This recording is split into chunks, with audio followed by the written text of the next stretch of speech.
try. Well, I think that either side could still win. They only need to get 16 more seats than the computer says. This is misleading, something coming through here. Labour would have been very surprised if they ever lost Gateshead West. However, there we are, and with everything still to play for. This does remind one a bit, I think, of 1964. Mr. Heath a bit cagey, Mr. Carr a bit cagey, and one remembers how Sir Alex stayed on in number 10 with Lord Blakenham with him until they got some results on the second day. You don't concede until you really know you're beaten. And now, a big Liberal gain in the Isle of Wight. If that is true, Mark Woodnut must be out in the Isle of Wight, and that's one of their successes. Quite unexpected, I think. Relatively, there have been some troubles, I believe, there, which made it an outside bet. People had mentioned it to me.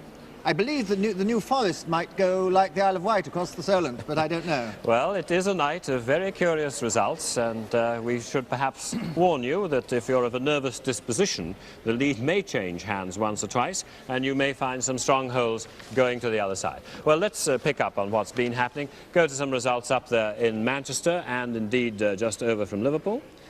There, round the average swing for the country and for the northwest. Still in the northwest. Eric Heffer, of course, a well-known name, back safely. And Liberals only just saved their deposit. They haven't yet lost a deposit tonight, but it's very surprising that Liverpool should give them their lowest share of the vote. And here we are on the northeast coast, where the swing in two of those seats is above the average to the northeast, which has been rather more sluggish than the rest of the country. A nil swing overall on 13 results. It's an area where the Liberals haven't been standing in many seats. We still have to wait for Berwick-on-Tweed, which comes in tomorrow. And here's the good news for Plaid Cymru. I should think they'll be very happy indeed about that, taking Meirionydd. And a disappointment for the Liberals, who also had some hopes there. It was once a Liberal seat till 1951, but there Plaid Cymru in for the first time in Meirionydd. And here we're back to some very key seats indeed. Labour are now taking both of the seats in Northampton. Of course, they had the old seat in Northampton, but these two new seats were felt to be very marginal. And here is Leicester East Tom Bradley, who was on the National Executive, and he was PPS to, of course, Mr. Roy Jenkins. And he was thought to going to lose that seat because of redistribution. Big National Front vote, 7.4%. And here's Gravesend, that very key seat indeed, which Labour has taken back this time, and by the right of history should be forming the new government. A 2% swing, and our national average swing is 2.2, so Gravesend is typical once again. And here we are in the suburbs of London.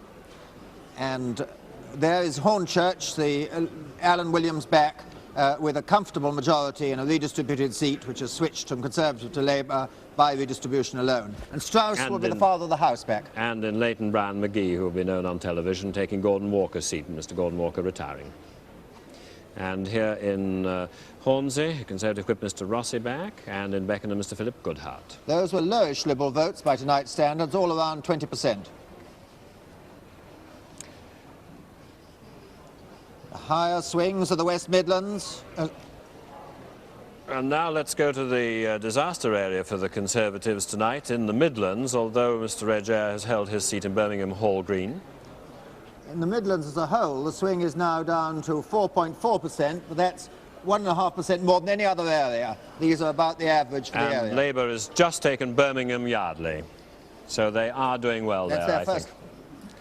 And here's this surprise, I think, from the Isle of Wight, the Liberal gain, and Mr. Stephen Ross, a chartered surveyor, aged 47, taking Mark Woodnut's old seat. That's a very remarkable result. Up 28%, the Liberal vote.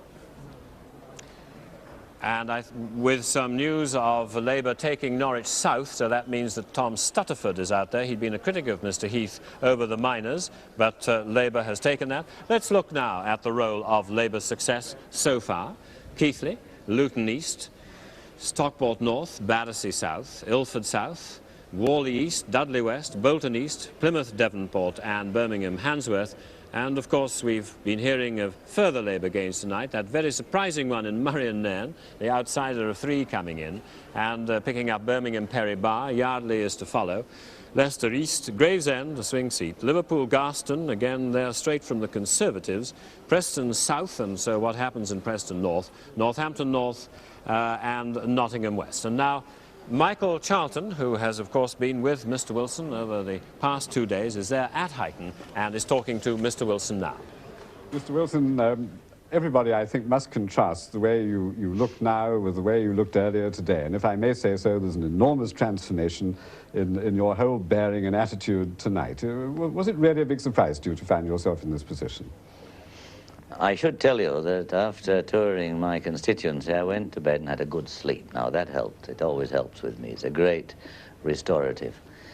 With regard to the results, no, I can't say they're a surprise, but we've a very long way to go before we can form a firm conclusion about them. They're reasonably encouraging, and I still look forward to, on the basis of what has happened, to what I was always hoping for, good Labour gains in Lancashire, in Yorkshire, the West Midlands and London. This I'm very hopeful of getting. But you're not doing as well in the south, are you, as you had hoped? Quite true. The south, I didn't expect to do quite as well in the south. I think you've heard me say you could draw a line from the Wash to the Humber and we do less well. Apart from the West Midlands, I think this is proving true, but the map I would have forecast would have been a much more complicated one. Drawing a ring round the main urban and industrial areas, the Conservatives continuing to do well in the rural areas with whatever help or hindrance they got from the Liberals, and we would have done less well, as I expected, in the southern suburbs. This is proving true. Looking at these results as we have been tonight, could still go either way in your view? I cannot see at this stage the Conservatives having an overall working majority. No, I think it is extremely difficult to forecast whether any party will have a majority or whether we shall have a small one. If it's a small one, that's no new experience for me. Well, just before we come to the particular problem that you might face over that, I mean, the country in the election has not made a decisive decision. That would seem to be the most obvious result, not a clear-cut, decisive decision. Does that mean weak government? I do not believe it means weak government. There is one common feature, I think, that I've noticed going all over the country, and I think in a sense it is almost to be drawn from the voting. I think there is a real determination, whatever view individual voters took about the issues, that we've got to get the country right. I found everywhere I went a very deep, mature understanding of the fact that Britain is in a very difficult situation, and that while we face world factors over which we have no control, as I have freely conceded. Like prices? Well, if you're going to ask, oil I was thinking of. World prices have gone against us, but of course a 20% devaluation has made it much harder for us. While that is true, we have a lot of problems we've got to solve ourselves. This can only be done, I believe, with everyone pulling together. We've got to end the divisiveness in the country. We've got to get Britain back to work, which means getting the miners back to work, and then a full 5-day week. And I think we're going to need a lot of overtime to catch up the production that has been so, in my view, unnecessarily lost. But I think there will be a desire for everyone to pull together to get the country right. And I do not believe that that depends on the size of the majority. I think they want to see a government installed and governing. But what will the world outside think of a result like this? If the country does have to borrow huge amounts of money, is its confidence going to be restored or bolstered by this kind of result? I think Mr. Barber has made clear that he was already in the world market to borrow substantial sums of money, and I'm afraid that this is certainly necessary. I think you've got to draw a distinction between our two problems. There are those problems which have come rather suddenly, rather recently. I'm thinking of oil prices and so on. Now, that is not a problem that can be blamed on this country in any way. This is not a self-inflicted wound. It's a problem facing every advanced industrial nation. Germany and other quite powerful European countries, Japan, the United States. I think we can only solve that problem by some kind of international monetary action and perhaps international trade policies. But even before that hit us, and before the miners' dispute, we were in a state of deep underlying trade deficit. And this is what we must put right by our own efforts. But you think, will it be easier to do all these things with no decisive result? With a perhaps paper-thin majority, or perhaps less than a working majority, it will not be easier. But in 1964, we inherited what was then the biggest trade deficit in 150 years of trading history. The fact that with a majority of only 4, falling to 3 and 2 and 1 at various times, did not stop us, prevent us acting decisively and turning the country around. It took time, and we've got to do it again, and I think anyone who's asked to head a government, as we may, must take the political facts as they are and get on with the job of governing. Would you accept an invitation to form a minority government? I think this is hypothetical at this stage. I think that's an answer that both Mr. Heath and I have given when we've been asked. I think with so many results being declared, perhaps a few declared while we've been talking, it is quite impossible to make a forecast whether that will be the situation. And the coalition problem, I mean, when you look ahead generally, you've said many times in the past you would not enter a coalition with any other parties. Does that still stand? That certainly still stands. I believe that would be a recipe for a weak government, an indecisive government. And I'd not only say I would not agree, I've always said I would not agree as long as I was leader of the party to a coalition with any other party, Conservative, Liberal or any other. I also say that I do not think you can do government by secret deals and understandings and nods and winks behind Mr. Speaker's chair. I think the government which is formed, I hope with an adequate majority, but in any case, the government which is formed has got to act according to the policies it believes to be right and not compromise by having to look over your shoulder at a coalition partner. Can I just return to this, which you've rejected as a hypothetical question, the question of minority government, but your party has to elect its leader. Would you submit yourself for re-election by the party, or would you take such a request to form a minority government as confirmation of your leadership? Well, under our constitution, the leader of the party has got to be elected at the beginning of a new parliament, which we now face. Indeed, we have annual election in opposition. But I would certainly offer myself for re-election. Of course, I might find myself opposed by others. Mr. Wilson, thank you very much.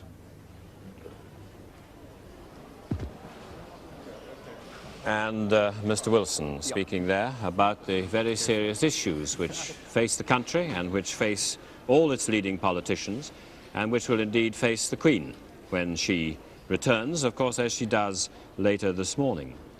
Now, the first thing I must do after that is to apologise and to correct the announcement about the Murray and Nairn result. I think there must be some gremlin, some joker who must have taken a hand in that. That won't be declared until tomorrow. And so my apologies to Mr. Gordon Campbell and indeed to all his other rivals there. I don't know how that happened, and we're obviously going to shoot that particular person in the computer.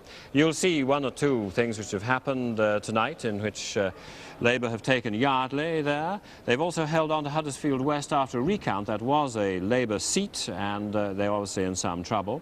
And in an important result there in Portsmouth North, Frank Judd has taken that seat. Peter Griffiths, the Conservative, who of course won Smethwick in 1964, was ill, was unable to campaign. Not too good news for the Liberals in Orpington. The Conservatives have held that. Just like to say one personal thing to Mr. Robin Young, the Liberal there. He works on the Times Diary. Your diary has been even more inaccurate during your absence, Mr. Young, so welcome back to what used to be Printing House Square. Well, now, the Conservatives hold Harrow East, which was one of the marginals they might have expected to lose. Can we have a word with Graham on the computer? Well, very briefly, Alistair, we're back in the position of predicting a Labour majority over Conservatives now of 6 seats. It really does swing around. But at this point, I think we can say quite definitely from the computer that the Conservatives will not get the 318 seats necessary for an overall majority. Other possibilities, however, still remain. Now, we haven't yet had anything from Scotland except Glasgow Central, where the candidate was the husband of Winnie Ewing. We've had one Plaid Cymru result in Wales. Do you think the other parties are going to be a serious complication? Well, certainly they are adding a great deal to the uncertainty of the predictions. It's very difficult for us to be able to say what will happen to them. I don't think there'll be more than 3 Plaid Cymru at the outside, and probably may not be more than 2 in the next Parliament. We can't say anything yet about Scotland because we haven't got the detailed figures from any Scottish seat yet. And with recounts going on elsewhere, particularly at Brighouse and Spenborough, that is the situation. We would now like to go to Ipswich, which was the most marginal seat after the result in 1970, a Conservative majority of 13. And let's see what's happening there now. Now the Ipswich result is imminent after a recount. Ipswich, of course, is an intriguing knife-edge constituency. Last time, as Alistair said, the Conservatives won it with a majority of just 13, the smallest in Britain, but Labour held it for 32 years before that. There's been an 83.5% poll here, and Labour say with a poll of that size, they'll be shocked if they don't Ladies win. and gentlemen, the Worshipful the Mayor.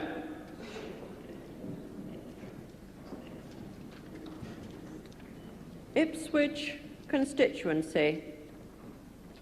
I, the undersigned, being the returning officer for the constituency above mentioned, hereby give notice that the total number of votes given for each candidate at the election was as follows. Brown, National Democrat. David Robert Matthew, 1,161. Not Joan Ruby, Liberal.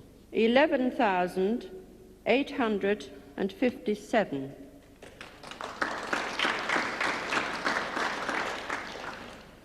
Money, only David Drummond, Conservative. 29,893.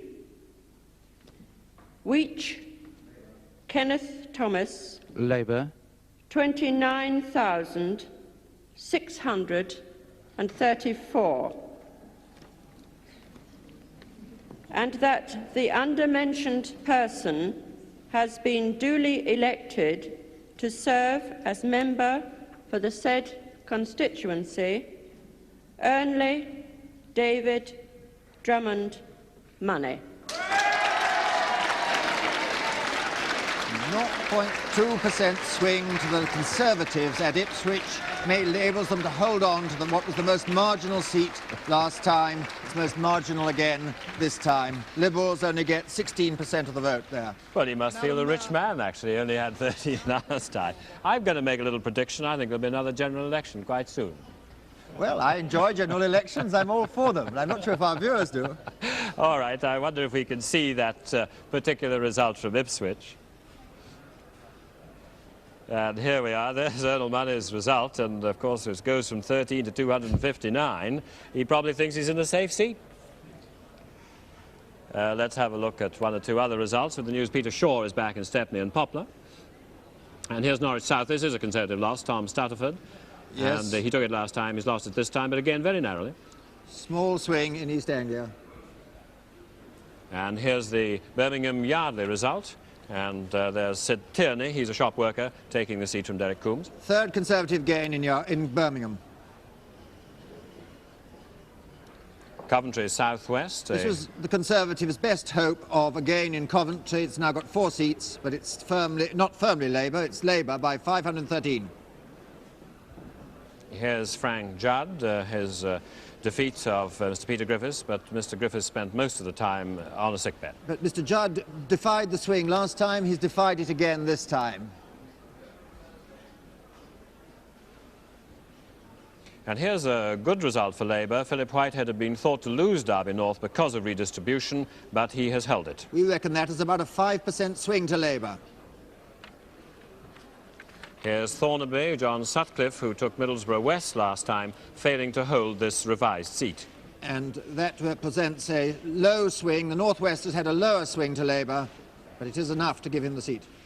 Oldham West, Michael Meacher holding on to his seat. And that's a big swing, 6%.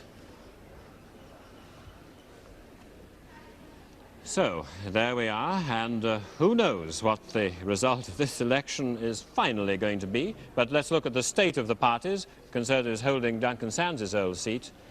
There we are.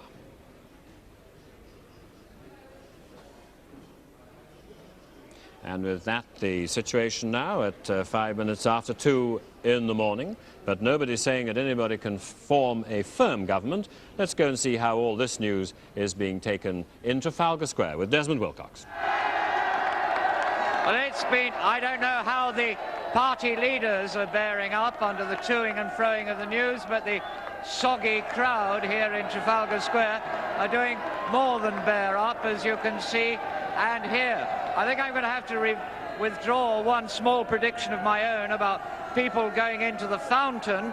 They don't need to. It's so wet here, nobody needs to bother the police by paddling in the fountain. But let me find an interviewee. Can I ask you, in view of the narrowness of the way things are going, to you as a housewife, does it matter who gets in tomorrow? I should say, I think it matters a lot. I think if the tourists get back, the prices will shoot up. We'll never be able to buy anything. Well, what, in your opinion, is the first job facing any government, be it Tory or Labour with a small majority, that gets in? Well, first of all, to sort out the miners, put the trade unions back where they belong, sort out Centrepoint, and most of all, put the prices down for the housewife. Let me have a word. Let me have a quick word with you. Do you think it matters who gets in? Not really. He doesn't think so. From Desmond Wilcox in Trafalgar Square, back to the television centre and Alistair Burnett. And the news there you saw at Trafalgar Square, which is encouraging for the Conservatives, that Andrew Bowden has held Brighton Kemp Town. Now, that was one of the marginal seats, and Dennis Hobden has failed to make Labour his has comeback. just won Ormskirk, which was redistributed, but Harold Soref, a right-winger, is out. Well, perhaps he was prepared for that particular fate. Now, Bob Mackenzie and the results in the South East. Well, the pattern in the South East has its real interest now. The Conservatives have held so far 17 of their seats and not made a single gain, and Labour has held 9 of its regulars and picked up 2. Gravesend, said to be the most narrowly balanced constituency in the country, and Luton. What I find particularly interesting is that there's been no evidence of the commuter backlash that we expected all along. The idea that either the Tories would pick up in the commuter belts or the Liberals would pick up markedly. This has not been happening, and is one of the surprises, really, of this part of the country. When you come to see how the particular marginals have gone, they've gone pretty well according to form, in the sense that there is a 3% swing that Labour's surged upward, and it has held all its own super marginals, which might have gone down to an opposite swing: Watford, Basildon, Luton West, Eton and Slough. It has picked up Gravesend, as we noted a moment ago. There's a recount at Oxford. Things look good for Robert Maxwell at Buckingham, and there's a gain this far up on the chart. So quite decisively, I think, Labour has improved its position in the South East in a way that perhaps wouldn't have been expected when you think of the arguments we were having about the rail strike not very long ago. Greater London, picture now, 53 in. Most of the parties holding their ground. Conservatives not making any gains. Well, in one sense, a kind of gain in taking Sutton and Cheam back again, but they'd held it at the last election, of course. Labour has had 2 gains, which will have been, of course, at Ilford South and Battersea South. If you look at the division of the marginal seats, running pretty well to form as far as this side's concerned. These were the ones most at risk to the Labour Party, and they're picking them up. Hornchurch, Woolwich West, Norwood, Putney, it's super marginal. But the Conservatives have held the first of their super marginals here that might have been expected to go down. And now, of course, Labour has leapt up, taking Ilford South and Battersea South. That's the picture then in the South East and in the London area. Alistair. Well, there we are in the South East, and as the night drives on, it still seems to be a bit undecided. Scottish nationalist there, Gordon Wilson, who's our expert on oil, taking Dundee East, although they've also had bad news. They've lost Glasgow Govan. We'll go into that in a moment. Let's have a little look at some results from London. Here we are, and no great surprises. The London swing is about 2%, and those are all just about the average. Marcus Lipton back in Lambeth Central. All about 20% vote for the Liberals.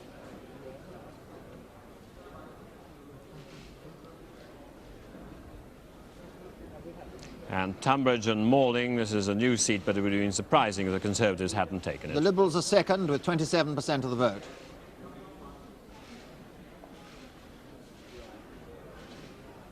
National turnout is up by about 8% overall, and they're 10%. Well, we've seen these before, but we always like to confirm them for you.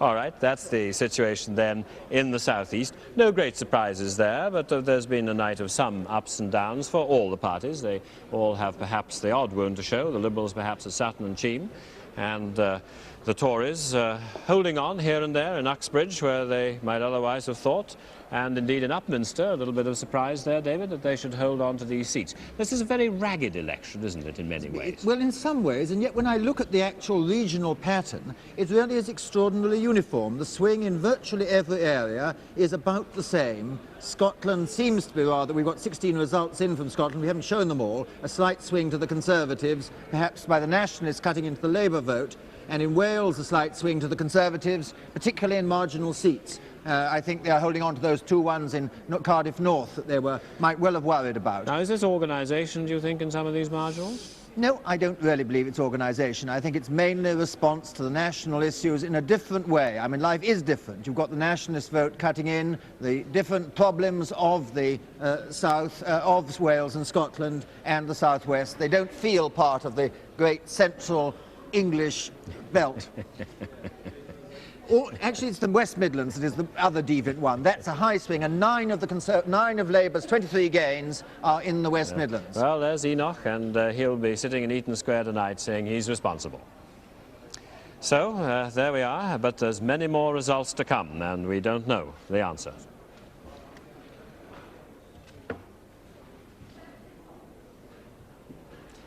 And at the present situation, the Labour lead over the Conservative, you can see it ticking over there, 62, but with 326 results to come. And the predicted overall winner is still at the moment beyond our computer's capability. I think we should have a little look now at some results, particularly some interesting results from Scotland, which not everybody will have heard of. Here is Gordon Wilson, senior vice president of the Scottish National Party. They're oil experts, taking Dundee East. Mr. Machin was rather a left-wing Labour candidate, and Mr. Gourley ran against him for that reason. Mr. Wilson gets nearly 40% of the vote. That's 14% up on the by-election and 30% up on the last general election. And here's Dudley East. This is a Labour success again in the Midlands. The second highest swing we've had tonight, 11.4%, next door to Wolverhampton, where there was a 16% in Enoch Powell's seat.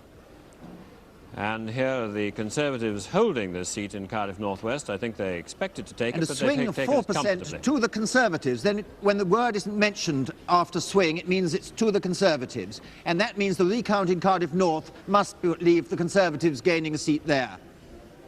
And here we have George Younger, who has been one of the promising junior ministers there in the Scottish office, holding on to it. It used to be quite marginal, but it's going his way. Slight swing to the Conservatives there, and the Scottish Nationalist loses his deposit with just under 12% of the vote. Worry for the Scot Nats because they've lost Goffin. Nottingham and East here, Jack Dunnett, of course, football director and Labour member. He's doing all right. 2.5% swing to the Labour Party. The swing is much less in the East Midlands than the West Midlands. I really begin to think we can talk about Powell country. Well, now, just a word, I think, about the Scottish Nationalists, David. They have taken this seat in Dundee East, which they had high hopes of. And again, we must correct. There's Conservatives, Mr. Fletcher holding Edinburgh North, which he took at the by-election. We must correct that incorrect impression we gave about the result in Murray and Nairn, just to say all is still to play for there. But they must be disappointed that Margot MacDonald, who is very much their sort of glamour girl, has failed to hold government. And Labour's held Glasgow Kelvingrove while we're talking. Other figures I've seen in Motherwell, a 20% nationalist vote, you know, quite respectably large votes. But I think Dundee is a legacy thing. Here's the Motherwell result I was just speaking of. George Lawson. 20% of the vote for the Scottish Nationalist, but George Lawson comfortably back. Though there's a swing to the Conservatives there. And I think we have Plaid Cymru's second success on the way, taking Carnarvon. But here's Glasgow Shettleston. That's Sir Maher Galpin, of course, a former Lord Provost of Glasgow. Used to get a knighthood or indeed a baronetcy in the old days. A very slight swing to Labour, but net, the swing in Scotland is to the Conservatives, not to Labour. And perhaps this is the SNP's influence. But we're waiting. There is the Plaid Cymru taking Carnarvon, so that's 2 down, and perhaps one of their big hopes still to come. Yes, Carnarvon was their best hope. If after they'd won Meirionnydd, they'd have been very disappointed not to take Carnarvon. That's Gronwy Roberts defeated in Carnarvon, a former minister at the Foreign Office. But this, of course, must complicate the question of government forming and coalition forming, with nationalists beginning to come into the picture, with the Scottish nationalists taking in Dundee East, 2 Welsh nationalists, Labour, however, taking Preston North to set beside their gain in Preston South. Well, now Robin Day is talking to 2 prominent party members in Leeds, Sir Keith Joseph for Leeds North West and Mr Dennis Healey for Labour. Good morning. Gentlemen, knowing that half the seats are still to come, the computer suggests a small Labour majority over the Conservatives, and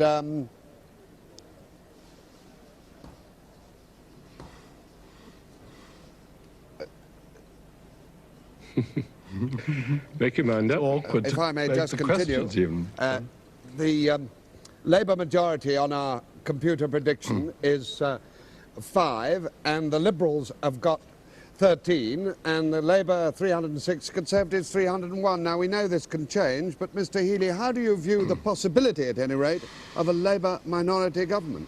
I don't look at it at all. I think the computer's as unreliable as the polls were, and I'm still pretty confident that we shall have an adequate majority. But supposing it were to happen, you as a probable Chancellor of the Exchequer, it's not the ideal parliamentary background to tackling our economic difficulties, is it? Of course it isn't, but nothing I say now is going to influence the result, and I'd be daft if I discussed a hypothesis which you put forward, which I don't believe in. Well, it's because nothing you say can influence it that I thought you might be prepared to say it. I know, quite the reverse. I'm concerned now with the problems I may be facing in 24 hours' time. Yeah. Sir Keith, are you disappointed? Provisionally disappointed, but I think there may be surprises yet during the night. I'm not prepared to accept these predictions. There are all sorts of surprises to come, I reckon. And why do you think that Mr Heath has obviously, whatever the result, he's obviously not got his new mandate to give him the new situation for the solution of the industrial disputes and the conduct of the economy, has he?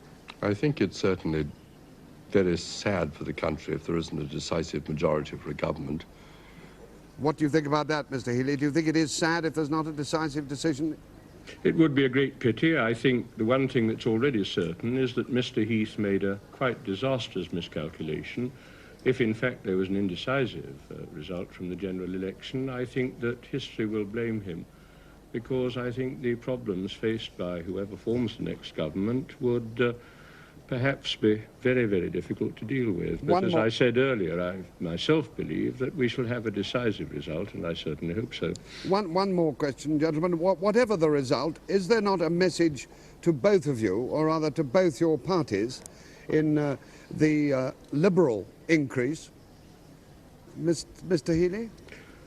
I think there's a message, yes. I think that it shows that for quite a period during the general election, people felt that the election was a beauty contest rather than the choice of a team to get the country out of the mess it's in. But it was quite clear by the end of the campaign that people were beginning to realise how serious the problem was, and that it was not a question of choosing a pop star, but a question of choosing people with the determination and experience and energy to get the country out of the mess. Thank you, Mr Healey and Sir Keith Joseph in Leeds. Now may I turn to our 3 political journalists who are with us earlier. Peter Jenkins of The Guardian, Anthony Hard of The New Statesman, and Patrick Cosgrave of The Spectator. And I want to turn to Patrick Cosgrave first, because he was on the midweek programme last Saturday and almost alone was predicting a Labour victory against the polls. Well, obviously on these figures one is pleased to find that one's judgment throughout has been borne out.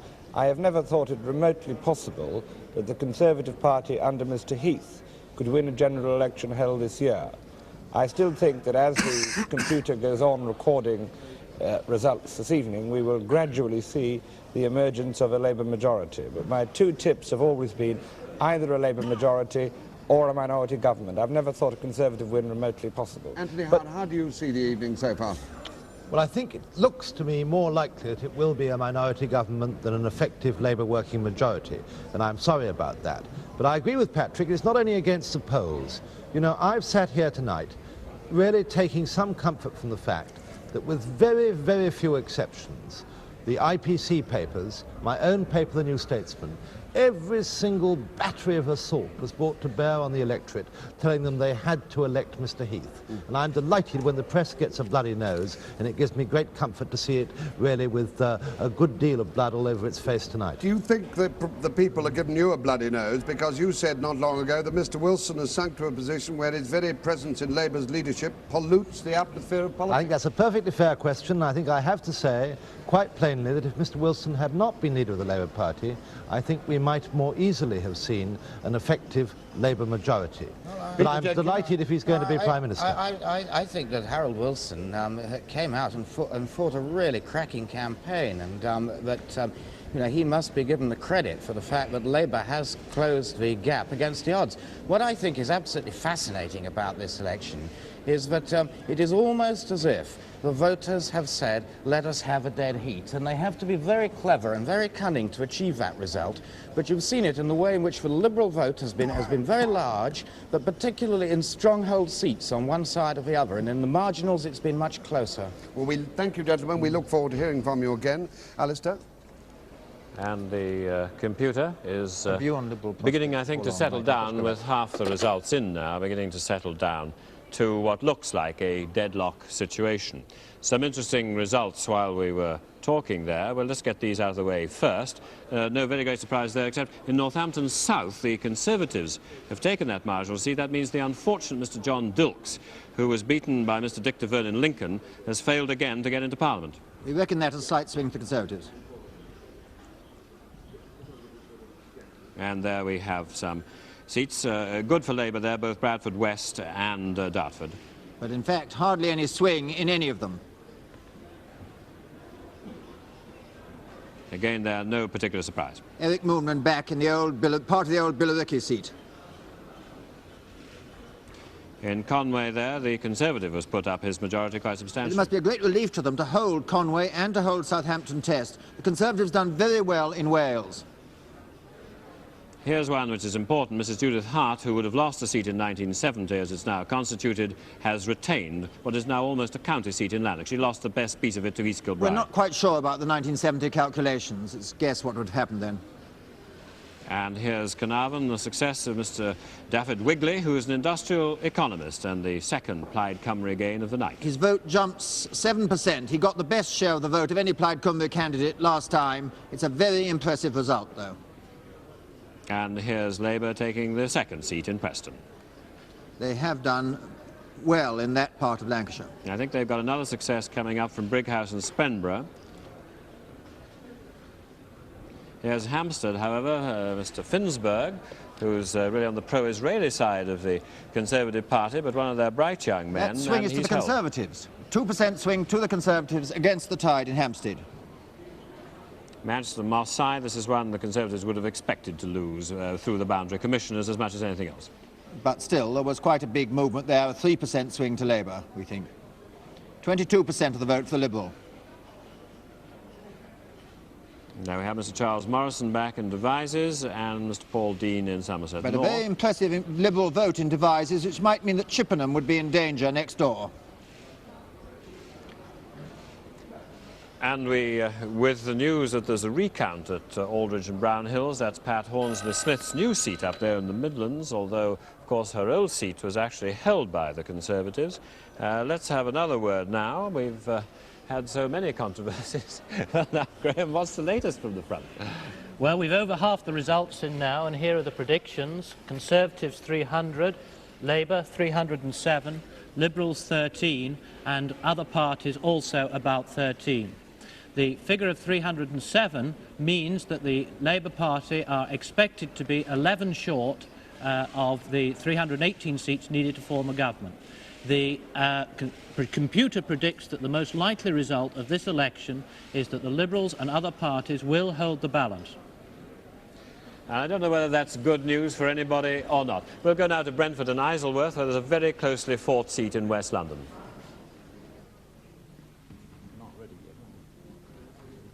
Well, we're all waiting for the result here, which we're expecting to be declared at any minute now. This, as has already been said this evening, is a new constituency where we've got the intriguing situation of having two sitting MPs fighting over a new seat. At the moment, the returning officer, Councillor Raymond Padley, is up here on the stage. He's the Mayor of Hounslow, and we're expecting him to declare the result at any moment.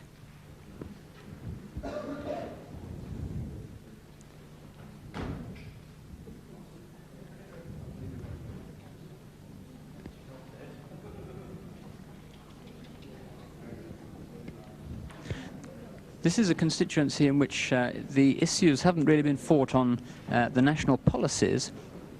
Both the candidates here are moderates. The Tory candidate is Barney Hayhoe, and Michael Barnes is the Labour candidate. And they're both pro-European, and they're both moderates on such issues as immigration. And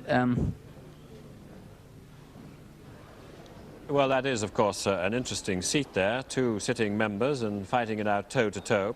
I think, actually, before we have any more results, although we have a fair number, since we are really, I think, sticking in this minority government situation, I wonder, Robert Mackenzie, whether you've got any particular thoughts about this. Supposing this was the result that the Queen faces, and she calls Mr. Heath to ask his advice, as I think she would be bound to do when she returns to London.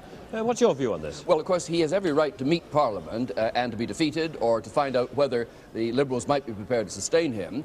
But assuming either that he carried on in a minority government or Labour formed a minority government, there's going to be a terrible tendency abroad and in some quarters in this country to treat this as the end of the world. Now, in fact, Mrs. Mayer is ruling without a majority in Israel. The Swedish government doesn't have a majority in Parliament, and it has to depend effectively on some communist MPs. Canada has most of the time, in the last 15 years, had minority governments. Lester Pearson was Prime Minister, a distinguished Prime Minister, never had a majority. Nor did he form a coalition. But I think one of the points, Bob, is do they actually have the kind of precarious financial position that most British governments have had to face in recent years? Well, they have another kind of precarious situation in Israel. I mean, so that I think while one would like to have seen a clear majority, and hopefully even yet see one, for either major party, now it seems to me to be important to steel our nerves and not assume that the end of the world follows. And of course, if you look at coalitions, if that were on the cards, most governments in Europe are coalitions, simply because no one party gets a majority. And I think one of the problems about this is because we are unused to coalitions in Britain. We had them in the 1920s, but every party, the Labour and Conservative Party, have done their best to avoid one. I think Mr. Wilson in 64, 66 is damnedest to avoid having any such thing. It's very curious because we may be very slow in forming one, and that could be quite ruinous financially. Well, but it's very curious that there should be an idea in this country that you can't be a socialist and have a coalition with anybody to your right. I mean, Brandt came to power by a coalition first with the Conservatives, then with the Liberals in Germany. Well, the coalition is going to mean some people have got to eat their words, because after all, Jeremy Thorpe said he won't serve under either Harold Wilson or Ted Heath, which makes a pretty deadlocked situation. Words too seriously. Well, I don't know. In the national interest, we may have to have a coalition, that's all. But you see, but again, supposing there is a coalition government, Bob, and supposing it even does as well as plainly you think it might be able to do, I think most people would actually say this result suggests that there's going to be another general election within the next year and a half. But even that's not inevitable. In other words, we have long periods of minority government in many parts of the world, and it's simply the onus is placed upon the third party not to force an immediate election, and they usually are very careful to abide by that. Disraeli said England does not love coalitions. Well, I'm not advocating one, but I'm saying neither minority government nor coalition ought to be out of the question for strong government. Well, perhaps we need to take a leaf out of his book. Of course, it was Mr. Baldwin and Mr. Ramsay MacDonald who were the last practitioners of this kind of very difficult situation. We know we're in a difficult situation because there's a third recount at Peterborough. When things are really difficult, they go up to 6 or 7 recounts at Peterborough. They did, a majority of 3 in 1966. Well, let's see some more results. And here we are down to the east of London. Sir Bernard Brain there, back. Liberals all around 20, 23, 24% in this area, just not making the breakthrough. They are just below the breakthrough point. And back to the Midlands, this time the East Midlands. Nothing unexpected in those, though the swing is slightly higher than we've had in the East Midlands, except Nottingham West. That swing is to the Conservatives against Michael English, so the seat has been much redistributed. And now down to the two cities in South Wales. And South Wales, the swing is to the Conservatives in Cardiff West and Swansea East. No swing in Swansea West. But George Wales Thomas is outside the pattern. George Thomas back. George Thomas, the name now. And here we are, getting back up into the Midlands again, but I don't think there's any real But you surprises. notice a much bigger swing in Coventry in West Midlands than in Bassetlaw or Wellingborough in the East Midlands. Here we are, Mr. Malloy back in Ealing North. This must please them very much. It does represent a big swing to Labour, about a 3%, 3.5% swing to Labour in a seat that would have been Conservative thanks to redistribution. And this is the result in we've Manchester seen this Moss before, side. We yes. have indeed, but it's always nice to see it again, even though you may be the Marxist-Leninist candidate, you only got 206 seats, 206 votes.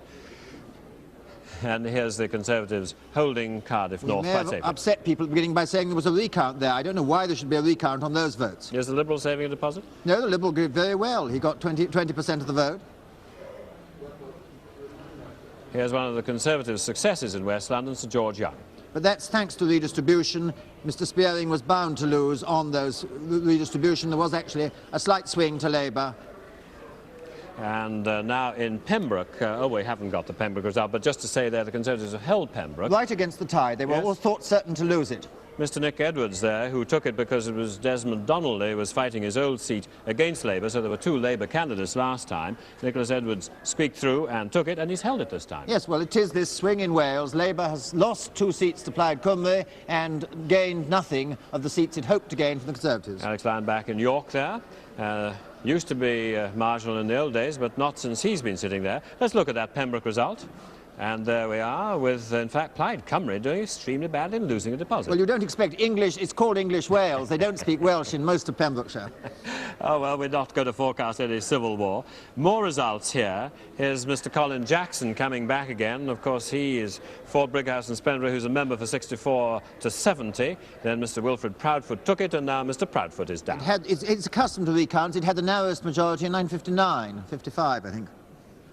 And, of course, here's John Selwyn Gummer, who's one of the Conservatives' bright young men, indeed a deputy chairman of the party looking after youth. He's lost his seat in Lewisham West. He was worried about losing it because of the Liberal vote there. Well, we'll get the fuller figures about Lewisham West, but that, of course, is a familiar figure on the platform of Conservative Party conferences, one of the young men who's come to the top, and he's failed there this time in Lewisham West. Labour there winning Bristol North East. Made safe for Labour by redistribution.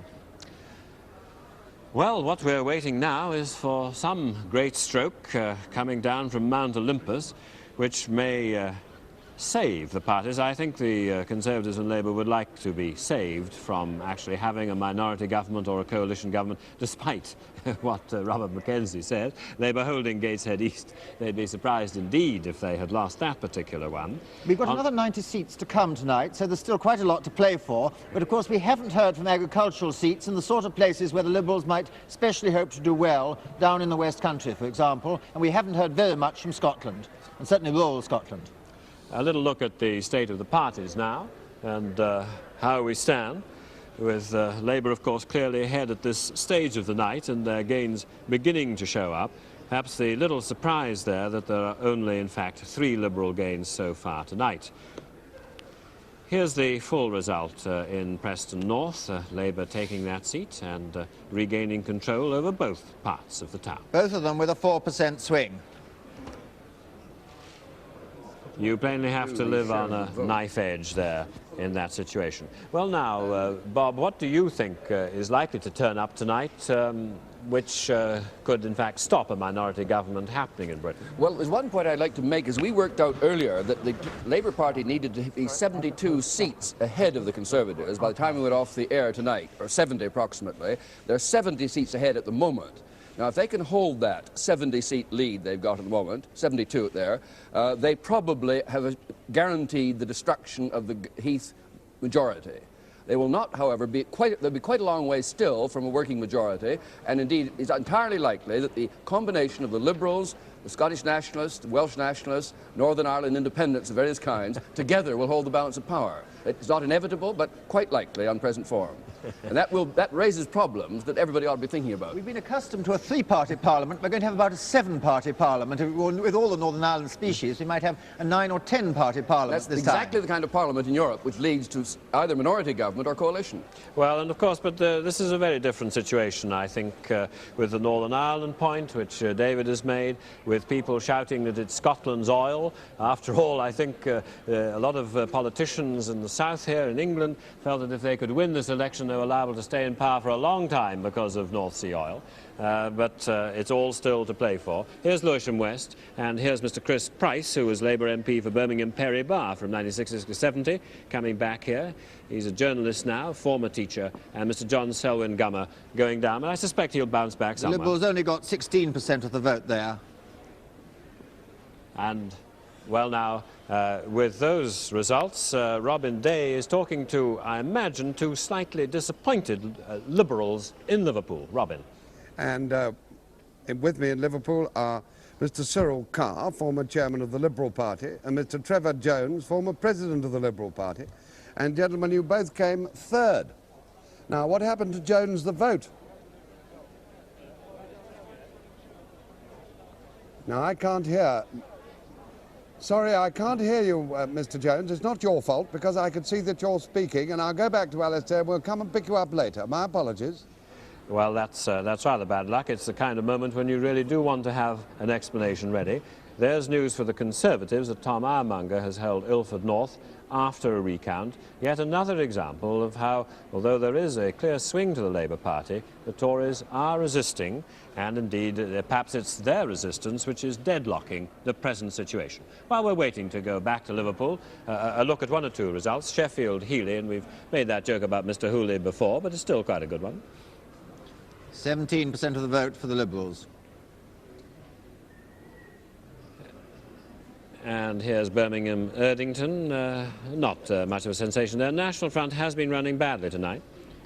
Turnout up 8% as it is nationally. It really is a picture of greater involvement in the election. Here's Robert Redmond, who's a former agent who actually made it to MP for the Conservatives, and he has held on to Bolton West, though East has gone to Labour. Bolton had record swings last time. Here's a very low one. Well, now Mr. Wilson is at Huyton. Of course, his count is over. He's successfully in. You will have seen him earlier tonight. Perhaps you'll have looked at his face and at Mrs. Wilson's face, the pride in her face, and yet perhaps also the thought, is she going to go back to number 10? Where he comes after every poll in every general election. If you missed it, and I'm not sure whether you did, he's had a tremendous reception here as he came in from a very excited and enthusiastic audience.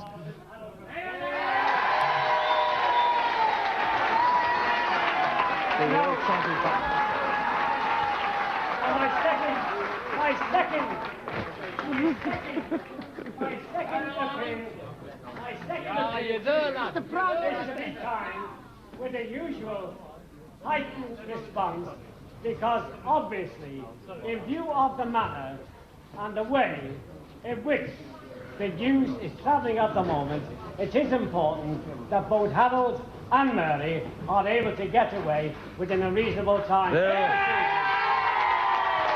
We now know that Mr. Wilson is going to spend the night up here in Liverpool. He'll be travelling down to London tomorrow. This is one of his party workers introducing him here. You can see Mrs. Wilson, who's not been well the last 2 days or so of the campaign. Shouts of Prime Minister to him, Prime Minister, they're all calling out.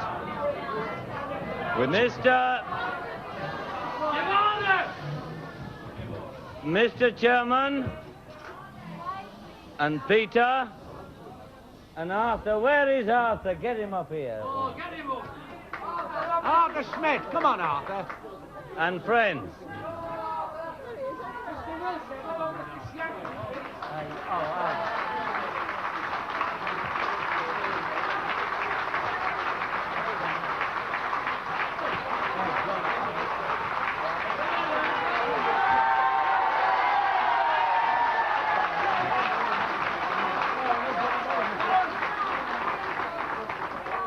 I haven't got much voice left after this campaign. I need your help. Now then, you're not helping. It seems to me that you look a bit more cheerful than you did on the night of June the 18th, 1970. I don't understand why. On that occasion, I had a majority here of 21,000, and it's only 15,000 tonight. It might be because we've got a smaller constituency. But the result in Huyton, I think, is one of the most remarkable in the country. And I want to thank all of you for it. I didn't say that at the count. I didn't want to, you know, rub it in at all, but... And I thought they were going to give me the chance of speaking outside the hall, but they didn't. There was no microphone. But I cannot claim any credit for this wonderful result in Huyton. It's all yours. I wasn't even here. I wasn't even here. You did all the work. So I can't claim any credit. The credit is all yours. And I want to thank all those who played a great part in this in every part of the constituency. Above all, I want to praise Arthur.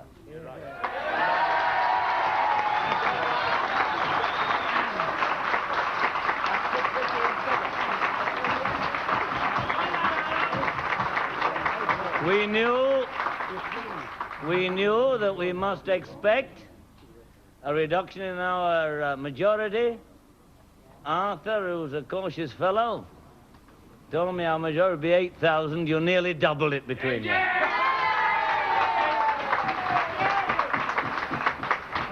And you mustn't worry about losing Kirby, because by handing over Kirby to Ormskirk, we have won Ormskirk.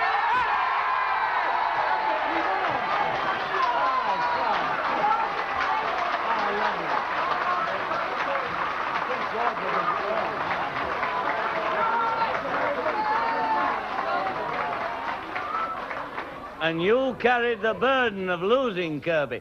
By the way, if you can stand any more shocks, we've won Garston.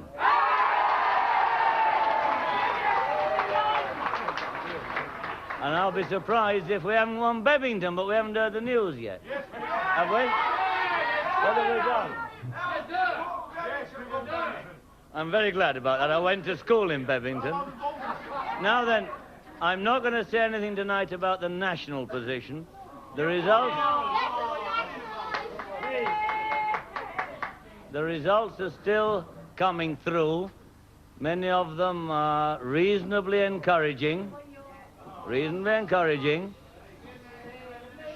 I'm very glad that in this election, considering how it was called and the excuse given, that my agent in this constituency was a former miner at Cronton. We never got any coal down here.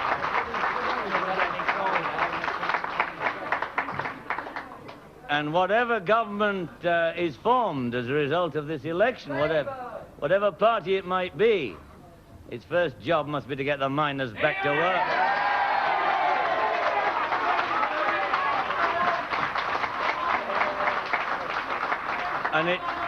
And its second job must be to get you all back to work instead of the 3-day week. I have a feeling you're not going to be much conditioned for work tomorrow morning. Anyhow, thank you again. Whatever little job I might have to be doing in the next year or two, I shall be up here regularly. We'll have a celebration. And to our friends from Prescott, let me say this. I shall fulfill the engagement next Friday to speak at the annual dinner of the Prescott Party.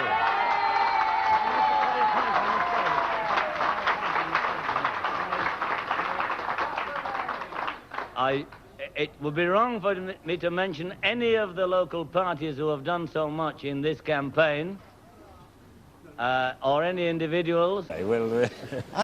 But we have given in recent years a very special welcome to Cantrill Farm.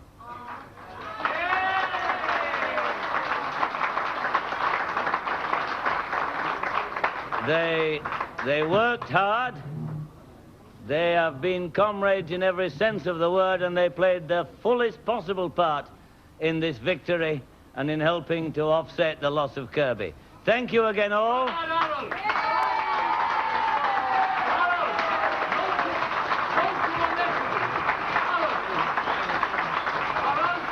And whether tomorrow I shall be found to be leading the party with the biggest number of seats, or the official leader of the opposition, or the leader of the party with the third biggest number of seats, whichever it is, I shall continue to serve Huyton to the full extent of my ability. Thank you.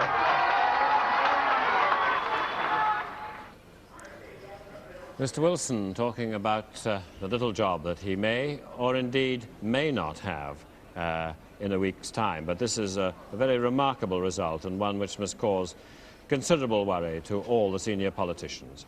Well, now Mr. Heath is back in Downing Street. He arrived there tonight, possibly for the last time, but of course it's his privilege. It's up to him to know what he intends to do. Here is the man who had hoped to be returned tonight with a governable majority, a majority over all parties. It doesn't look as if that's going to happen, although, of course, the election is not over yet. Mr. Heath going back to number 10, and it's for him, I think, to make the first move. The Queen was back in the morning, and she will want to know what the result of the election is, and she will, of course, have to be in consultation with the party leaders to take the advice of the outgoing party leader, if that is Mr. Heath's fate. And indeed, of course, it's been known in the 1920s for a defeated leader to meet the House of Commons in the belief that one or other of the two parties facing him would not throw him out. And Mr. Heath may suppose that if Europe, for example, was the main issue in the election, then would the Liberals vote against him on Europe? This is where the problem comes. Well, Bob? Alistair, you know, all along I've been worried by the doomsday approach to this election, which some journals, it seems to me, have rather promoted, and danger, too, that people, the world, would take too literally Mr. Heath's definition of the issue, that it's conservatism or extremism and chaos. And now, it will be very difficult if there is a minority government of either side, but I do think it's terribly important that people should realize that the inner core of an incoming Labour government cannot fairly be labelled as extremist. It will not be that sort of thing at all. Otherwise, there will be a great panic tomorrow on the stock exchanges, internationally, on the currency markets, everything else. And this is what worries me most about an indeterminate result tonight, the effect tomorrow and thereafter. Well, what struck me about the election has been such an extraordinarily moderate election of a moderate people talking in moderate terms, and whatever government is there will be behaving moderately. And they have produced the kind of parliament that most other countries have, a divided parliament. That's not always the most successful way of doing it. We're going now to Cardiganshire for the declaration.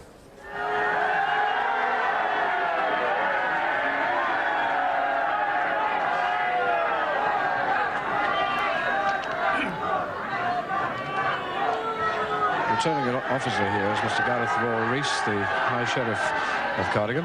He's a farmer. There have been 4 candidates here: Liberal, Plaid Cymru, Conservative and Labour.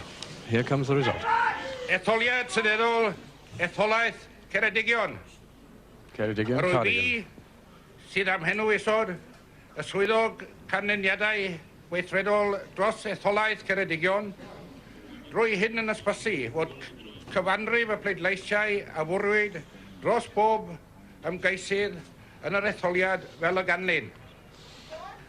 Clifford Gregory Davies, Plaid Cymru. Welsh Nationalist Party. 4,754. Geraint Wyn Howells, Plaid Rhyddfrydol. 4,010.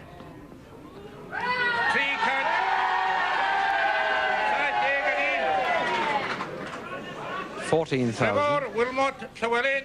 That's the Liberal. 4,758. David Liston Morgan. This the sitting member, Mr. Liston Morgan, Labour. 1,010.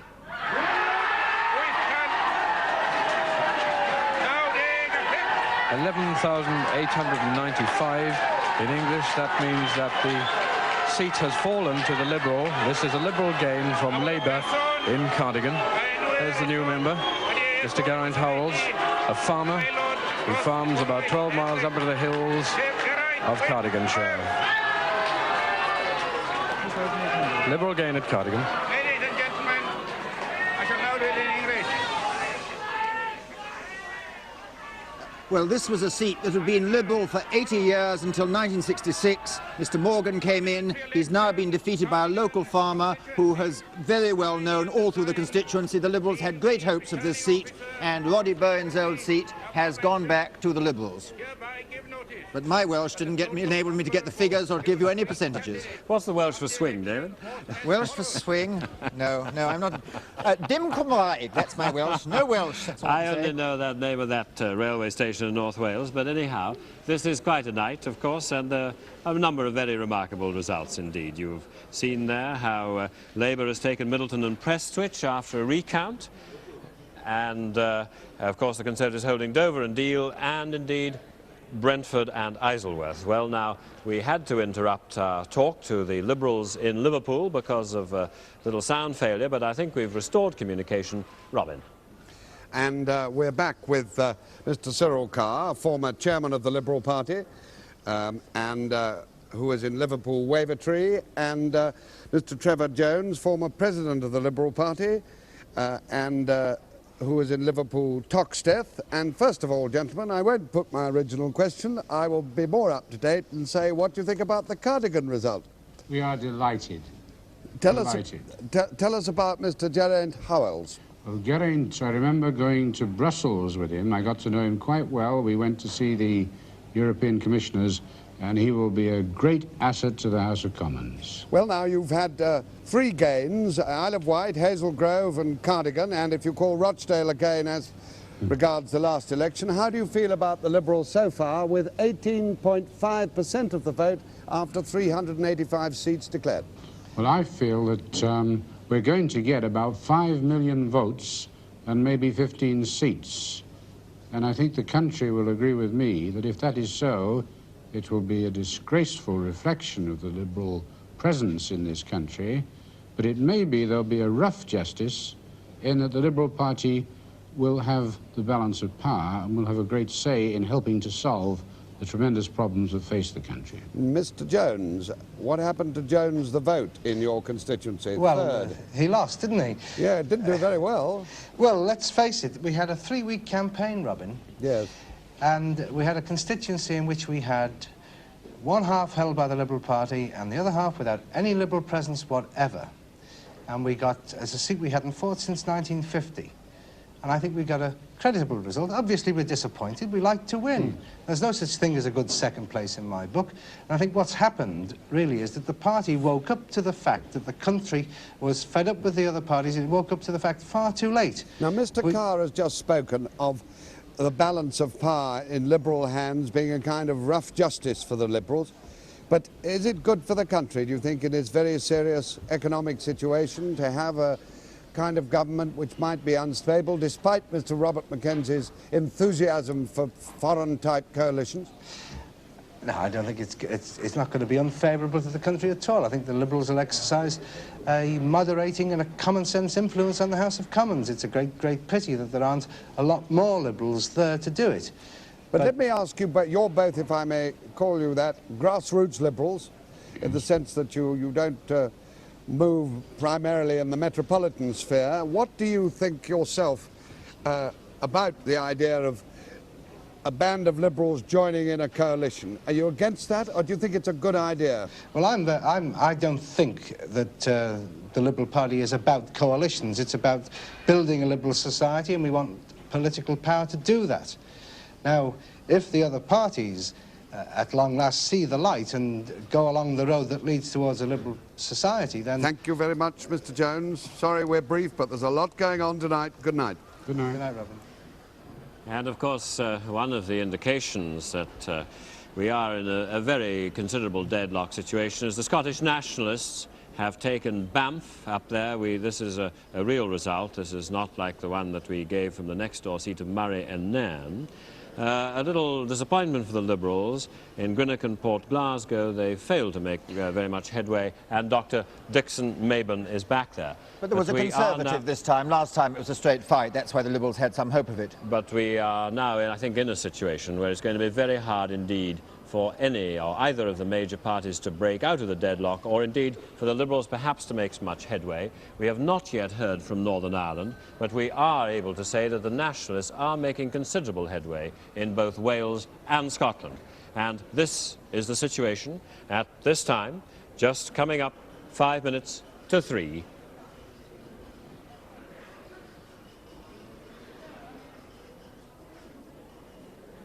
And with that situation, heading towards deadlock, which is quite a serious situation, and we have, in fact, the victor at Brentford and Isleworth. This is Mr. Barney Hayhoe. One of the slogans in the campaign was "Give Hayhoe the heave-ho," but in fact he held on to it, and in fact Brian Ash is talking to him now.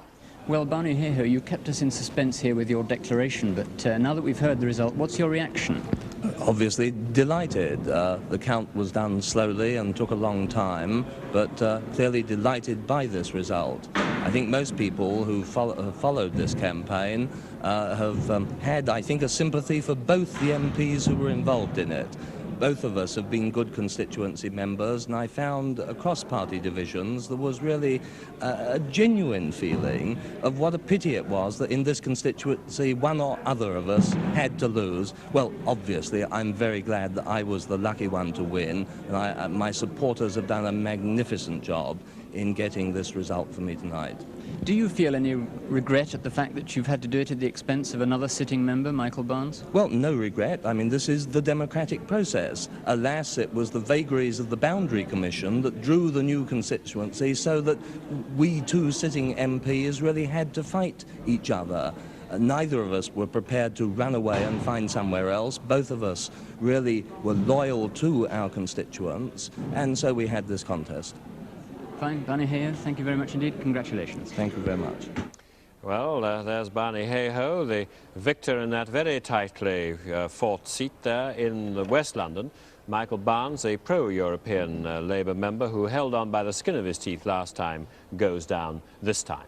And now for some more news, Bob Mackenzie. Here again is the home counties and the London area, which we look at separately. Conservatives have held 26 of their seats in this very important area of the country. Labour have gained 2, still just 2, Gravesend and Luton East. The Liberals have made no headway at all in way of capturing seats, and indeed have lost one of the London ones. Now this, I think, is really quite surprising. A point I made earlier, but I think it's worth thinking about again, that all the speculation about the effect of the commuter strike has come to almost nothing. And that would seem to me to be perhaps the most surprising aspect of the home counties and commuter belt around London. If you look at the actual changes that have been occurring, Labour has held all its seats that might have been at risk, Eton and Slough, Luton West, Basildon, Watford and so on, and they've picked up Gravesend and Luton East, as we noted. The Conservatives have held Oxford after a recount. We haven't heard yet from Robert Maxwell's effort at Buckingham to take it back for Labour. And the Conservatives have also held Dover and Deal, which was one of the ones that could have been very much in the balance right through. But that kind of swing, pushing the Conservatives up this way, has resulted in that situation in the home counties. If we now look at Greater London, the situation, Conservatives have made no gains, have held 29 seats. Labour have held 46 and picked up 4. Again, no Liberal gains in that area. This, I think, in a way is surprising because much of their strength had been concentrated in places like Richmond. They didn't manage to take, Sutton and Cheam, and so on. And of course, some famous names, Bob Carr's back at Carshalton, and then a whole list of famous Labour names have been returned. Douglas Jay, the great anti-common market figure, Ian McCardo, left-wing leader, Joan Lester at Eton and Slough, who may well be in a possible Labour government, John Silken, Robert Mellish, Peter Shore, the leading crusader against the common market, John Fraser, and so on. These are back in the London area or the southeast. The turnover of seats is fairly well, as one might have expected, granted a Labour swing of 3%, holding all their marginals. Haven't yet heard from Paddington. Conservatives, surprisingly in a way, getting Upminster. Labour taking Lewisham West, Conservatives holding Hampstead, and then a rash of Labour gains, Ealing North, Ilford South, Battersea South, and so on. And then, of course, there are the Liberal hopes that they might have had in this home counties in Greater London area. And as you see, the ones the Liberals most hope to get have been tending to go Conservative. The blue check mark is an indication they've been picked up by the Conservatives in all those places. And really grave disappointments. Orpington, for example, which heralded the great Liberal revival. They had, in one sense, bad luck. They've got a lot of votes. They've tended to be in the wrong places. That's been the story of the Liberal difficulty tonight. They've, of course, now have 5 seats and have 4 gains. So they may well come back at 15 seats. But a tiny representation for a vast public support, which is another comment on their case for changing our electoral system. They would have held the balance of power after every election since the war, including this one, if we had a European system of proportional representation. Alistair. That was a party political broadcast on behalf of the Robert Mackenzie Proportional Representation Society. Let's see some results. Here we are. Mr. William Shelton taking Streatham there. He was an MP for Clapham. Very big swing in Streatham. The rest near the London average of 2%. 2.1 in London. Swing to Labour. And some more come up. Swing to the Conservatives in Harrow East. A marginal the Conservatives might have helped for. Mr. Pavitt back again, but a swing to the Conservatives there. Well, Hugh Dykes is quite a strong young candidate in Harrow East. If the candidates matter in Greater London. And there's Rhodes Boyson, the controversial, I suppose one must say, Conservative schoolmaster, Highbury Grove Comprehensive School, taking that Brent North seat, inheriting Remarkably it. uniform swings in this London area. Liberals getting 20% of the vote about in those. This is a remarkable Conservative victory. 5% swing to Labour, but it is one of those seats that you might have expected the Conservatives to be under threat. It's just in Powell country, yes. 5%, way above the national average, but below the black country average. Well, he must have something that other black country Conservatives don't appear to have. And here in Rugby, well, there's a perennial man who holds on against the swing, but this time he's put his majority up quite substantially. But he's actually below the swing for his area of the country. Last time he had the most exceptional swing of 3% swing to Labour, right against the tide, the biggest swing to Labour in the 1970 election. Now he's just returned to normal, perhaps. Well, it's that kind of election, isn't it? Liberal only just saves his deposit there. I don't think they've lost a deposit in England yet. And here's Newcastle on the line. A marginal seat that is no longer marginal. Turnout up 18% from the Wakes week last time when it cut the turnout.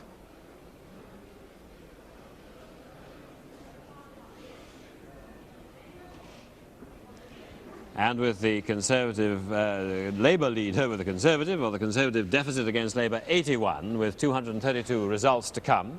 That is the situation. Still in deadlock, but still some possibilities of some party trying to break out. There is Pat Hornsby-Smith out. And she might have held the seat if she'd stayed down in the southeast. Yes, all those seats there were held. Sidcup and Bexley Heath and Chislehurst. Well, now, of course, with the Labour majority over Conservatives of 10, with the Liberals in the field, although not picking up as many as they might have liked, but with the Nationalists taking seats and Northern Ireland yet to hear from, it's awfully hard, I think, to see how anybody can really break out, even given that we have the whole of day 2 to come. Graham.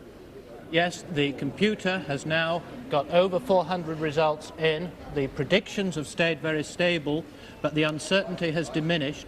And we are now, from the computer, almost certain that neither Conservative nor Labour will get enough seats to have the overall 318.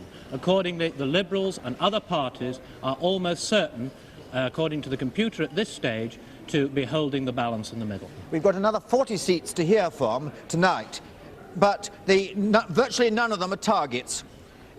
Virtually none of them are targets. Bristol North West we haven't heard from. We've had a pre-poll which suggests the Conservatives would hold it. Aberdeen South we haven't heard from. Croydon Central we haven't heard from. Those, and Peterborough, where there are recounts going on, a third recount. Those are the only seats to come in tonight which the Labour Party has any hope of winning. The Labour Party has so far won a net 24 seats. They need 34 to win. And in fact, there are 5 seats to come tomorrow, to count tomorrow, which are their targets, perhaps 6 or 7. I just cannot see the seats they could win now that are still to come. Well, now, David, we've really said from the beginning, you said from the start, even given straw polls, and they've turned out right at Watford and elsewhere, said from the start that this was looking like very close to a deadlock election. You say it's very difficult to see anybody breaking out from it now. There's Reg Prentice back in Newham North East. We wait to see Vanessa Redgrave's result there. But surely, although Bob Mackenzie is saying that Britain has got to get used to minority governments, would you not agree that the instinct of most of Britain's politicians will be to try again? I think so, but they won't want the blame of trying again, and they will want moderation. I'm sure that this is the message of this election, and they'll all try and be moderate and cooperative and reasonable, but it's going to be a very interesting, a very different sort of politics we're going to see. Well, it's a nice question what moderation means, because what moderation means inside Britain could in fact create an economic crisis for Britain outside. Well, strong government. I mean, the test is going to be how you settle the miners' strike in the next 2 weeks before the coal runs out. Well, this is therefore, I think, although all elections are amusing and entertaining, in my own mind, I must say, given that here is a situation where the Liberals are holding the balance at the moment, but where in fact the balance could also be held by nationalists, by Ulster Unionists who are dissatisfied with the settlement there and the executive there, this is possibly one of the more serious crises that this country has faced. I feel that very much. I don't accept the Bob Mackenzie party political for coalition government. I think it may be quite right if you've got time to learn the arts of coalition government, but it isn't an easy art, and it's not one you want to learn in a crisis where the country is, in some people's phrases, bleeding to death. All I'm saying is most other countries in these circumstances either operate perfectly straightforward minority governments with no panic, or negotiate perfectly sensible coalitions. Yes, but it will take time to learn those arts. I'm quite in favour of coalition government. It just takes time to learn, and we haven't got the time. We mustn't make absolutely clear that there's a majority against coalition government in this studio, Bob, but I must say that in the first-past-the-post electoral system, such a government is unusual outside Canada. Well, yes, but what at least is done ordinarily is to make a clear understanding with the third party to ensure their support for a period of years. In other words, where Ramsay MacDonald went wholly wrong was trusting to the Liberals to support him and sustain him without making a clear understanding as to the basis of that support. Well, that's clear-headed minority government. But one of the thoughts in Mr. Heath's head tonight and Mr. Wilson's head tonight is that we know the Liberals would like an alliance if the other two parties, or whichever one they were going in with, would accept proportional representation. Now, do you think that's going to be the sticking point for the Liberals in such a situation? Well, I'd be surprised if the slightest chance of either of the two big parties agreeing to that, simply because we would always have the Liberals in the balance of power in practically every election, including this one, and that, just as in Germany, the Liberals have the balance of power and decide which of the big parties will rule. And this would not clear that Liberals will be the biggest second, third party. It may be quite possible that the others, the nationalists of various sorts, will be a larger force in the next Parliament. The Liberals, on the present projection, 15 seats, is not a bargaining point in a balance of power situation. All right, and I must actually also add that one of the points of the bargaining is the phrase, it is, after all, Scotland's oil. Well, let's look at some results. Here's Newham North East Reg Prentice's seat. We saw him earlier tonight, and Miss Redgrave losing her deposit. 1.7% of the vote for the most decorative of workers' candidates. And now here's Aldridge Brownhill's Miss Dame Pat Hornsby Smith, we must call her now, a long battling career, and here's, I'm afraid, a defeat in it. Succumbed to the black country swing. And now Robin Day is talking to Mr. Patrick Jenkin. Mr. Patrick Jenkin, Minister for Energy. We've heard a lot of statements coming from our academic friends up there, so perhaps you can bring us down to earth a bit. First of all, David Butler says the coal stocks are going to run out in 2 weeks. Is there any truth in that? Well, whoever is going to be responsible for this, and it all seems to me to play for the moment, will know that because we have in fact been very carefully husbanding our resources, we have rather longer than that. The coal stocks won't get to danger point until about April, am I right? Well, I won't predict a particular time because it depends on so many uncertainties, but it's rather more than the 2 weeks that David Butler mentioned. What do you think of Robert Mackenzie's enthusiasm for coalitions that everybody else seems to have? He keeps telling us all night long. I can't think that many people are going to be very enthusiastic about this. We warned the electorate of the danger of landing us in a coalition situation. Yes. And it looks as if people may not have taken these warnings very seriously, and we may have to find ourselves in something like that. Of course, it could be that the British people, in their wisdom or unwisdom, have said to themselves, we want a situation where the two parties or the three parties have got to cooperate. Now, whether you like that or not, that may be the verdict of the electorate. Well, as somebody was saying over there, this is a situation which we're not very experienced at dealing with. We've got to deal with it now, haven't we? Well, we have had, fortunately, fairly strong governments. They may have had small overall majorities, but we have in fact been able to carry on with single-party government. Now, if there is going to be a question of a coalition, well, all the questions of deals and wheeling and dealing is going to have to come up. And I think this is something which the electorate are not really going to like very much, because it makes for weak government. Another thing which is going to come up is this. You see that we've got 413 results. The Liberals have got 5 seats. Labour 243 and Conservatives 160. And if you look at the number of votes down there, the Liberals have got 3,600,000 votes with 5 seats so far. They've got half the number of votes of the other 2 parties, roughly. And the other 2 parties have got 160 and 243 seats. Now, a lot of people are going to say that doesn't make sense.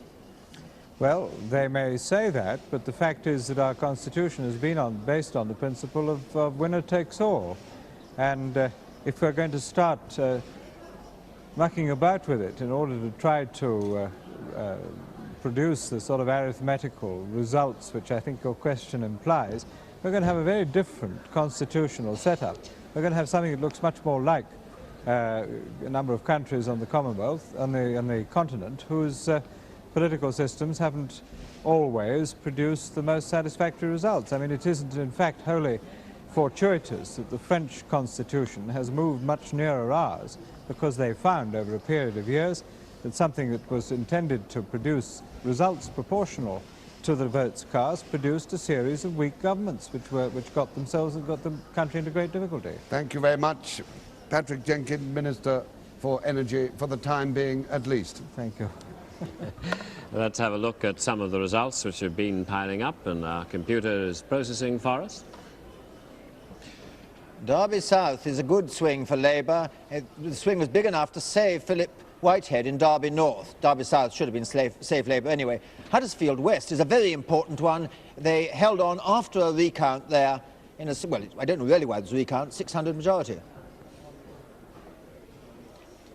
And here's 3 more, all Labour majorities. I don't think anybody really expected anything to go. Glasgow Kelvin Grove is pretty well a merger with the old seats which Labour held Woodside. Cannock goes over to Labour on redistribution. Safe Labour seat now. And here we are down in the south, that marginal in Brighton Kemptown, which Labour might have had some hopes for, but it's been held by the Conservatives. And the first Labour representative of Surrey, what used to be a Surrey seat, that Bruce Douglas man in Michelman Morden. Well, he wisely changed from North Kensington. Here's Glasgow Govan, and that's the defeat of Mrs MacDonald, the Scottish nationalist candidate. She lost by 543 votes. She'd won the previous time by a similar amount. And in Glasgow Pollock, a marginal seat, an opinion poll had even going slightly towards the Conservatives, but Labour has held it. A big swing is to Labour, because in fact in Scotland as a whole there's a swing to the Conservatives. And here we have 3 more seats. In fact, no great surprise. Well, it is actually a great surprise in Dover and Deal, one of Labour's target seats they needed to win, a swing to the Conservatives of 2.5% in a seat with quite a lot of minors. And Pentland's another seat that was possible, a 2.5% swing to the Conservatives. The Liberals must have failed there. Mr Cronin was very marginal, and he remains marginal. The swing, in fact, was very much lower than the average for the Midlands, even the East Midlands. Enfield North was a Liberal hope, and it's not gone. Reading North, that really ought to have been Conservative on the redistribution, and it is. I look for Reading South still. Here are the figures for a seat that actually has given the Liberals 22,000 votes from every election for 5 times, but it's not enough. The Liberals went down more than the Conservatives, and the Conservatives are comfortably in because, among other things, the Labour Party pushed up its vote but still lost its deposit. Pushed up by 4%, but still lost its deposit. 86% turnout there. Another Birmingham seat, firmly Conservative, with a 3% swing, a 1.5% swing to the Labour Party. And there we have a former Minister of Sport, potential Chancellor, and perhaps the outgoing Chancellor. Well, there we are. That was quite breathless. So let's see now how the situation is going. And Michael Steed is going to tell us about the effect of the boundary changes on the election so far. Well, I don't I don't think there's any doubt that the Conservatives have gained from the boundary changes, and it looks as if in this very close result it may be that the boundary changes were quite decisive. We've been doing a very quick calculation, and I reckon that at the moment Labour is about 6 or 7 seats below what they would have got on the old boundaries, and the Conservatives as much as 12 or 13 seats up. There are, of course, 5 new seats in the new Parliament. However, when you look at the members of Parliament affected, the effects seem to be the other way round. There are quite a few Conservative members of Parliament, such as Harold Sorif in Ormskirk, John Wilkinson in West Bradford, Geoffrey Stewart Smith in Belper, all of whom have lost their seats solely because of boundary changes. All those 3 would certainly have held them but for the new boundaries. On the other side, there is a remarkable group of Labour MPs who ought to have lost their seats on boundary changes. Conservatives are gained Berwick and East Lothian, I see. That's John McIntosh John McIntosh out, yes. Well, he's lost it. He'd had a very good swing last time. Perhaps he then had a personal vote. It's the first straight Conservative gain of the night. A Conservative gain from Labour in a straightforward Maybe Viscount Ancram has taken that. He's the son of the Marquess of Lothian. Anyway, what is very interesting, though, is that certain other Labour MPs seem to have built up personal votes and been able to hold on to redistributed seats that I didn't expect them to. Philip Whitehead in North Derby, Judith Hart in Lanark, Frank Judd in North Portsmouth, and most remarkable of all in a way, David Owen defeating Dame Joan Vickers in Plymouth. All those look like personal triumphs of the night.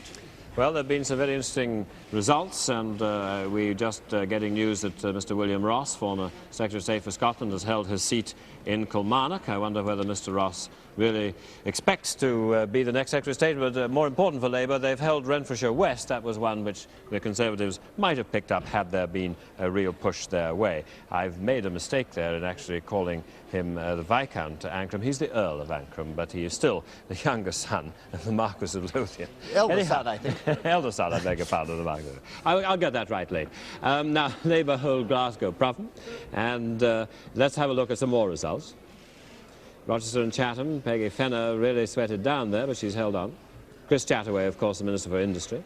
And Liberal Richmond, coming second there, very handsomely. Labour only just saving their deposit. And Richmond, a Liberal failure. Liberal down by quite a large margin there, 11% short of, 9% short of a victory in a seat they hoped for.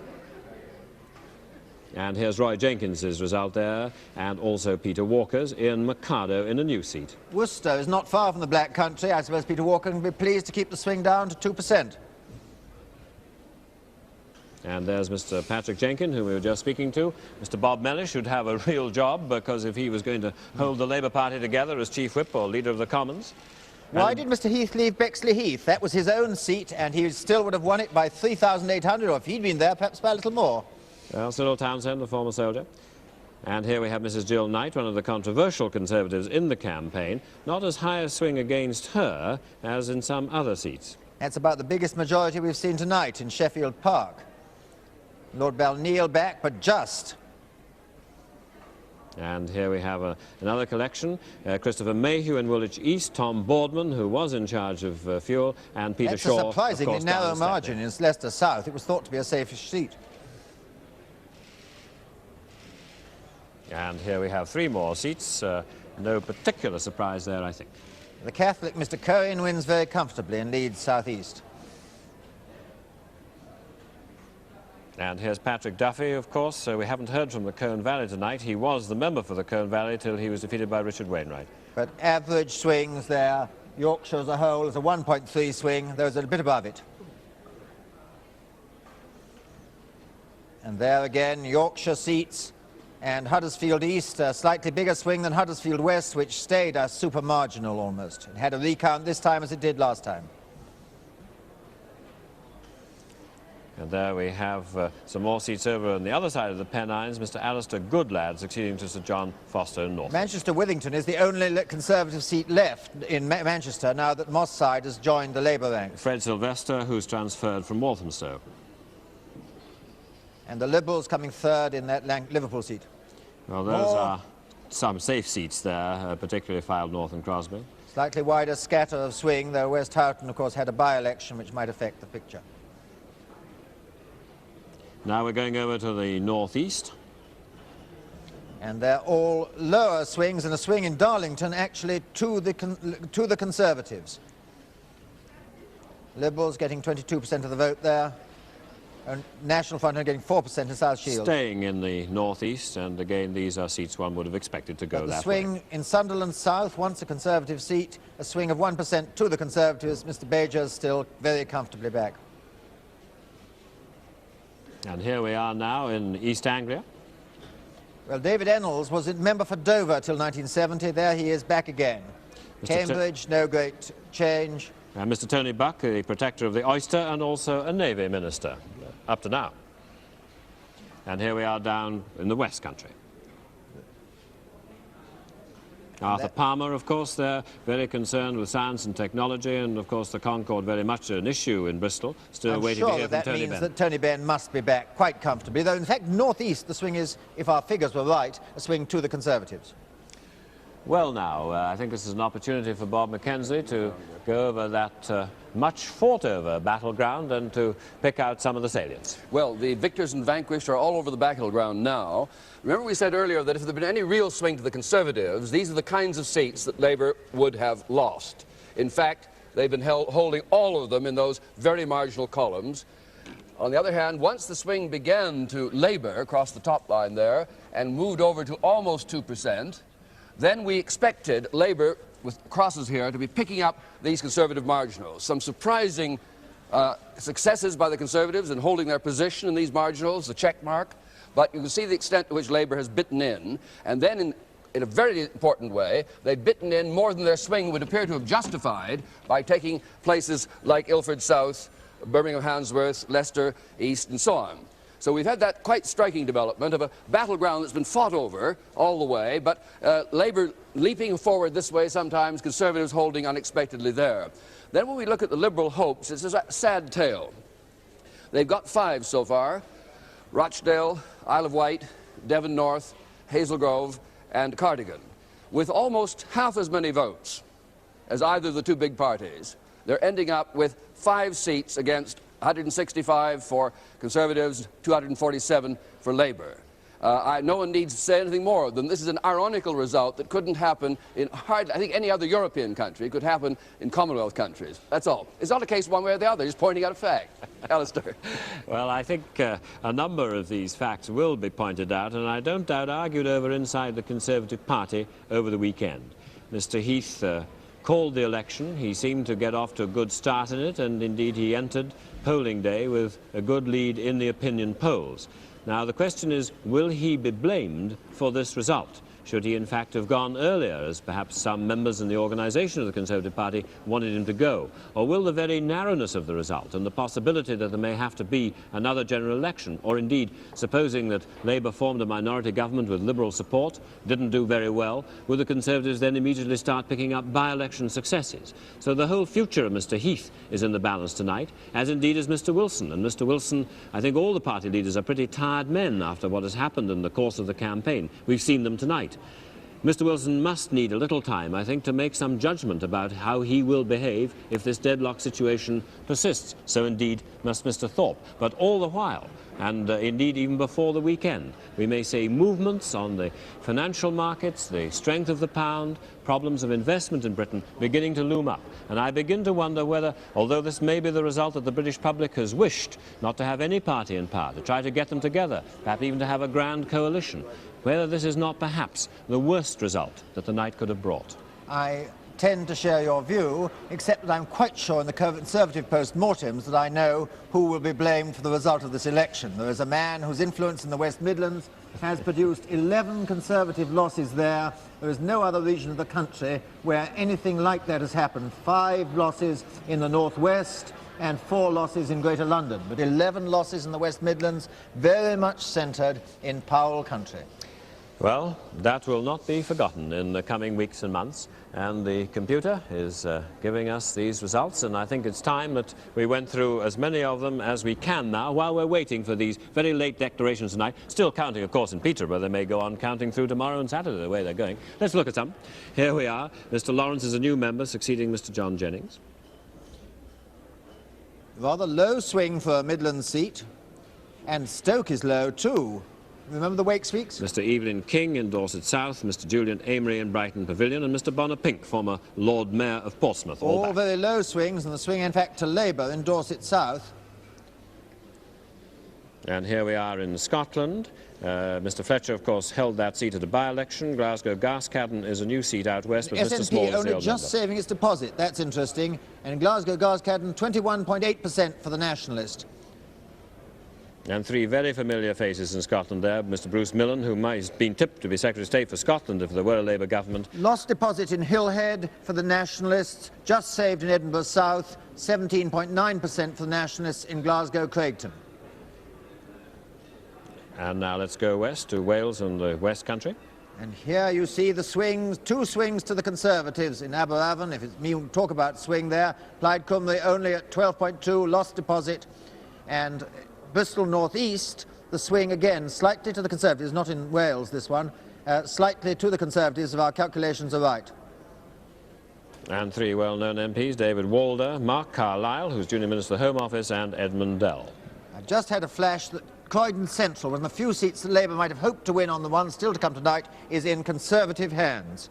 Well, that's a bit of a shift round, isn't it? In fact, David was formerly Croydon South, Richard Thompson's seat, and John Moore has held it. He's an investment banker and stockbroker for the Conservatives. Well, now, one of the losers tonight is Mrs Margot MacDonald, who took Govan in that most exceptional by-election, and Robin Day is talking to her down the line to Glasgow. Good morning, Mrs MacDonald. Morning. You must be unhappy about your own result, but pleased about the ones in Banff and Dundee. Oh, delighted about them. A bit sad about my own because I had built up a tremendous number of personal contacts inside the constituency in quite a short time. And so I think it's sadness more than disappointment, really, because I'm quite a political person and I recognise political realities, and for our party to have come from nothing to making Govan, which was a very, very safe Labour seat, a very marginal seat, in 4 months is quite an achievement. And how do you think the Scottish nationalist picture is looking now for the rest of the results to come in? Rosy. I think it looks great. We said we were going to double our vote, and I hear that we're probably going to treble it. Well, which other seats are you going to get? Would you like to make a forecast? Well, no, I don't think I'd be too good at forecasting No. which seats we're going to win. I think I'd be content with the total vote, because I think that our effect on the new Parliament will be as strong because of our total vote as it is because of the number of MPs we have elected. Will your children be pleased that you're not a member of Parliament any longer? Well, yes, but I think they took it a bit personally. They were a bit annoyed that anyone might vote against me. Well, you look very happy in spite of your disappointment, and thank you for talking to us. Thank you. Goodbye. And of course, it seems to be the fate of nationalists in Scotland up to now that they lose a seat quickly. Remember, Dr McIntyre won Motherwell at the end of the war, and he lost it almost within 2 months, and Mrs MacDonald has suffered the same fate. I must stop one moment to tell a small anecdote. Mr Harry Selby, who did very badly in the by-election, in fact, in losing the seat and was blamed for it, he again fought it again, and he won.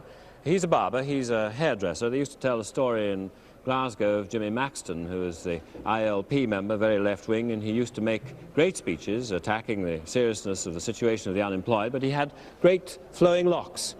And when he said, and it's disgraceful about the unemployed, the man shouted at the back, "Aye, aye, Jimmy," and every second one of them a barber. Well, Mr Selby, the barber, is back in Glasgow Govan. I've no doubt the Labour Party is very proud of him locally. Let's see some more results. A recount at Carmarthen. And that's the last Welsh nationalist seat. Liberal, Labour, Welsh nationalist. Which is the challenger there? Gwyn for Evans. Tantalised. All right. Well, we've been talking about how the Welsh nationalists have got on tonight, as well as the Scottish nationalists. So let's go down to Cardiff now and to hear a report from the spot. Hello. Well, sorry we can't see you at this point. It is St David's Day, and for the first time ever at a general election, Wales has elected not just one, but two Plaid Cymru MPs. In 2 seats in North Wales, Meirionydd and Carnarvon, the Plaid Cymru candidates have pulled off famous victories. And here now is the party's General Secretary, Mr David Williams. We've just heard, Mr David Williams, that at Carmarthen there's a recount. It might yet be 3 seats. Well, let us wait and see. But certainly already we have scored a tremendous historic victory. And I think this shows clearly that the people of Wales want to control more of their own affairs, and that whatever government is returned to power in London must acknowledge the need to implement the plan by the Kilbrandon Royal Commission to get a Welsh Parliament so that we can start to take control of our own country. The chairman of the party is here as well, Dr. Phil Williams. I can tell you now, I don't know who the candidates concerned are, but in the recount at Carmarthen, there is 10 votes. There are, I should say, 10 votes in it between the two candidates, so it's obviously very, very close. Is this the sort of breakthrough that you have been working for, chairman of the party? Oh, indeed. Last election, we had a very, very large vote compared with our previous performance, but we didn't win any seats. This time we've won seats in Parliament. We've already won 2 with outstanding MPs now, young MPs. David Wigley and David Ellis-Thomas will make a tremendous impact in Parliament. And of course, we're now crossing our fingers that in Carmarthen, Gwynfor Evans, whom I regard as the outstanding Welshman of our time, will return to Parliament. Well, as I say, there's 10 votes in it down there, and they're recounting. There is another possibility, of course, if the other parties are so poised at the end of this that there's a knife edge between them. Plaid Cymru might have not just its first member of Parliament, but its first Prime Minister. No, to which side are you likely to lean? Presumably the Labour side, is that right? Yes, I think no Plaid Cymru MP could support a Tory government which had been very, very heavily rejected by the electorate of Wales, not just this election, but every election for 100 years. Well, gentlemen, thank you very much. Now we hand back to London. So that's the latest news from Wales, with the Plaid Cymru hope still high in Carmarthen. You notice there, of course, that Peterborough has decided to call it tonight. After 4 recounts, Sir Harmer Nichols, who is jolly used to winning in that sort of situation, is back again. And Mr. Michael Ward, who is now, I'm afraid, getting used to losing in that situation, has lost again. So there ain't no justice if you like to see it going that way. However, Conservatives... Lost after 11 recounts he's suffered in that place now. That must be something of a record, I suppose. Anyway, Conservative in Bromsgrove and Redditch. Let's look at some more results, and here's one that the Conservatives have actually had as a straight gain. The Earl of Ancram taking Berwick and East Lothian from Mr. John McIntosh. The only straight gain of the night. John McIntosh held on against the odds last time, and he's lost this time. And here we have television corporations and companies. Sir John Edenbach, of course, in Bournemouth West. Mr. Jack Ashley, whose deafness has been, of course, very interesting to so many people, holding on in Stoke-on-Trent South very easily. Surprising the swing isn't bigger in Stoke, because it was the Wakes week last time, cutting into the Labour vote. And there we have Mr. John Stonehouse, a former Postmaster General. This is West Midlands, and it's surprisingly low swings by what we've learnt to judge by so far. In the Midlands as a whole, the swing is 3.7, but in the West Midlands, it's a good deal above that. Here's a mixed bag, but that's Mr. Callaghan, the Labour Party Treasurer, back, and Mr. Teddy Taylor, who's one of the smarter of the young Scottish Conservatives. He was thought to be under some threat in Cathcart. He's held it off quite comfortably. And here we are now around London again in the home counties. Mr. Humphrey Atkins, the Conservative whip, back, of course, in Spelthorne, but he may have a busy time in a situation of minority government. The Liberals came third in South Hertfordshire, was one of their hopes. Going north to Scotland again, Glasgow Queen's Park used to be called Glasgow Gorbals. Low swings in those 2 Edinburgh seats. A big swing to Labour, much the biggest we've had from Scotland in Glasgow Queen's Park. Well, there we are, more results in, and a few more new results still to come in tonight, getting up to 3:30, but every result matters now in a situation if either of the main parties, and that's probably Labour, tries to break out of this deadlock situation. Let's look at the state of the parties now. And there we are. The Conservatives 170, and on that they have 31 net losses so far tonight. Labour 249, and that means that they have 22 net gains tonight. The Liberals 5, 4 of them gains. Others 5, all 5 of them gains. Situation of deadlock, but let us see what the prediction is at the moment.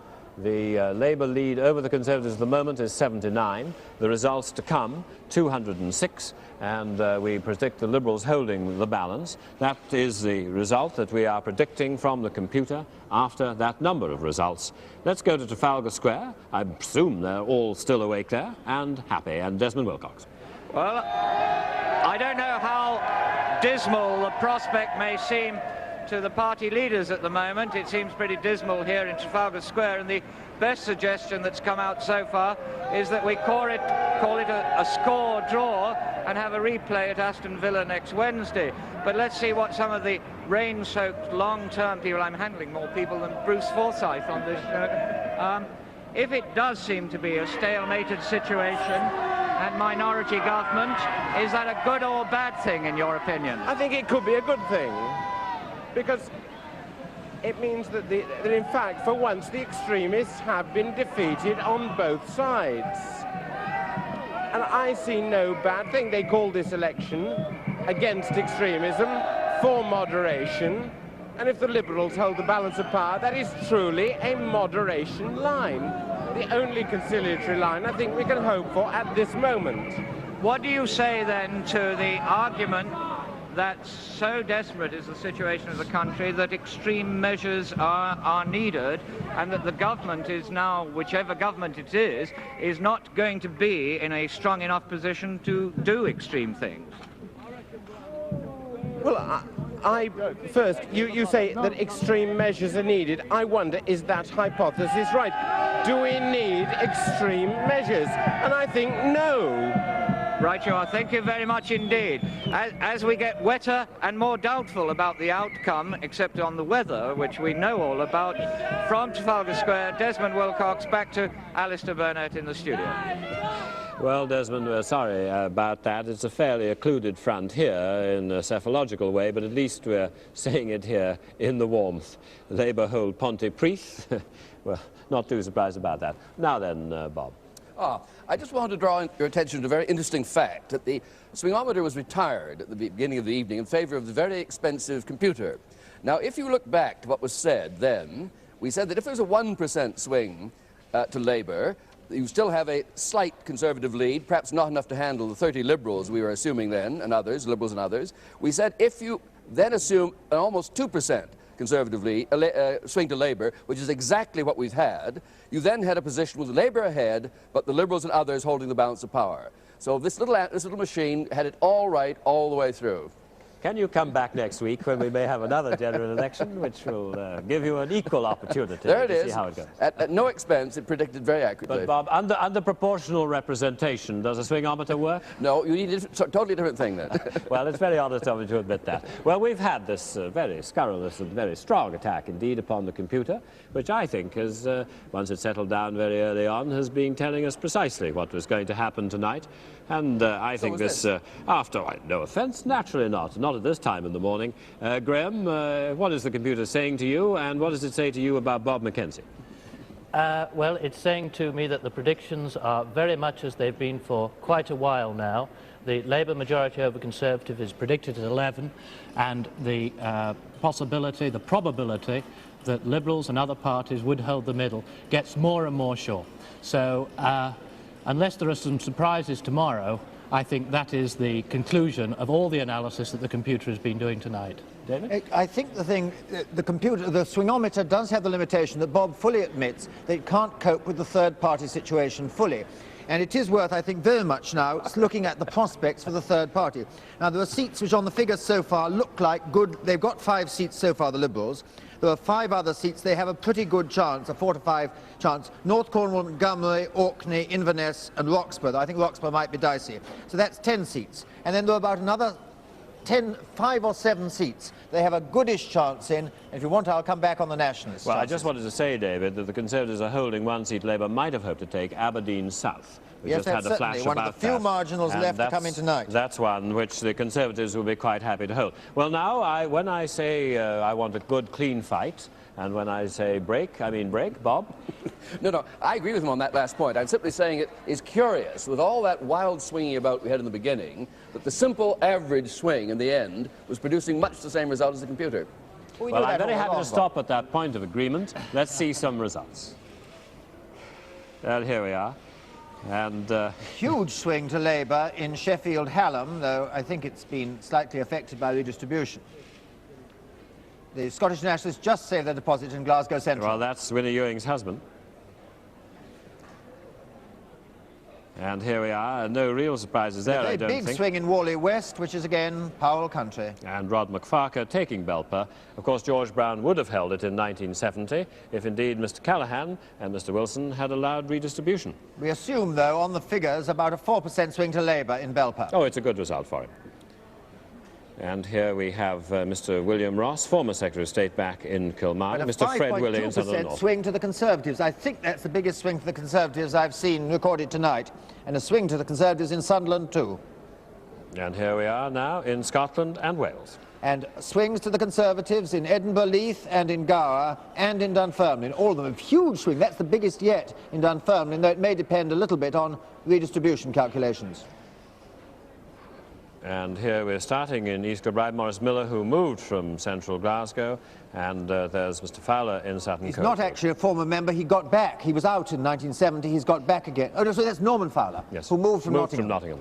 And Newins was back, who was there until 70, in a neighbouring area. Oh, a lot of familiar faces. And there's Sir George Sinclair in Dorking, one of the left-wing Conservatives. And Charlie Pannell now is succeeded by Mr. Dean for Labour, and the Liberals came second with 33% of the poll in Leeds West. And in Barking there, Miss Jo Richardson succeeds Tom Dryburgh. She's Secretary of the Tribune Group, so that's perhaps only natural. Liberals came second in Gillingham and in Barking and in Shoreham. All those three had Liberals second, 33% in Shoreham for the Liberals. And there's a slight worry for the Liberals at the bottom there. Pudsey, they'd had some outside hopes of doing well there. And they came second in all those three seats too. It's really remarkable. 29%, 27%, 32% for the vote in Pudsey for the Liberals. And again there in Leeds South, Mr. Merlin Rees would probably be in the hot spot in Northern Ireland if Labour were to form a government. Aberdare was one of the great hopes for Plaid Cymru. They were 30% behind the Labour Party, although they got 30% of the vote. No surprises there, Conservatives in the home counties. Quite a close race in Bath, which the Liberals come second. They were within 10% of winning Bath, not as close as I suggested. And here we are, Bill Deeds back in Ashford, and Chippenham has been a Liberal hope, but Mr. Audrey has held on very carefully there, very strongly. The Liberals went up 18% in their share of the vote. No, 10%, sorry, 10% in their share of the vote. But they were still 6% behind the Conservatives. And they were second in Wells and second in Ashford. Well, we are just waiting now for some of the few remaining results which are to be declared tonight. Of course, the whole raft start again tomorrow. So this is an opportunity, I think, to go to the Liberal Party headquarters. They've had quite an in-and-out evening. Bristol North West, one of the few remaining marginals, due tonight, and all the pre-polls have been justified by the result. Well, fairly closely. Somebody's been right then tonight, but it's still very much a very difficult and confused situation, a situation of deadlock, which British politicians, if they haven't had a seminar from Bob Mackenzie, have now got to start to live with. Well, I was going to go to Martin Bell, who's down there at Liberal Party headquarters. Let's go over Martin Bell. Lord Beaumont, chairman of the Liberal Party Campaign Committee, now seems that the Liberals are at least likely to hold the balance of power. How are you going to play it? Well, it won't depend upon us in the first instance. I mean, Mr. Heath is still Prime Minister until he resigns. But it seems to me that if one of the major parties, if neither of the major parties has in fact an overall majority, they've only got three choices.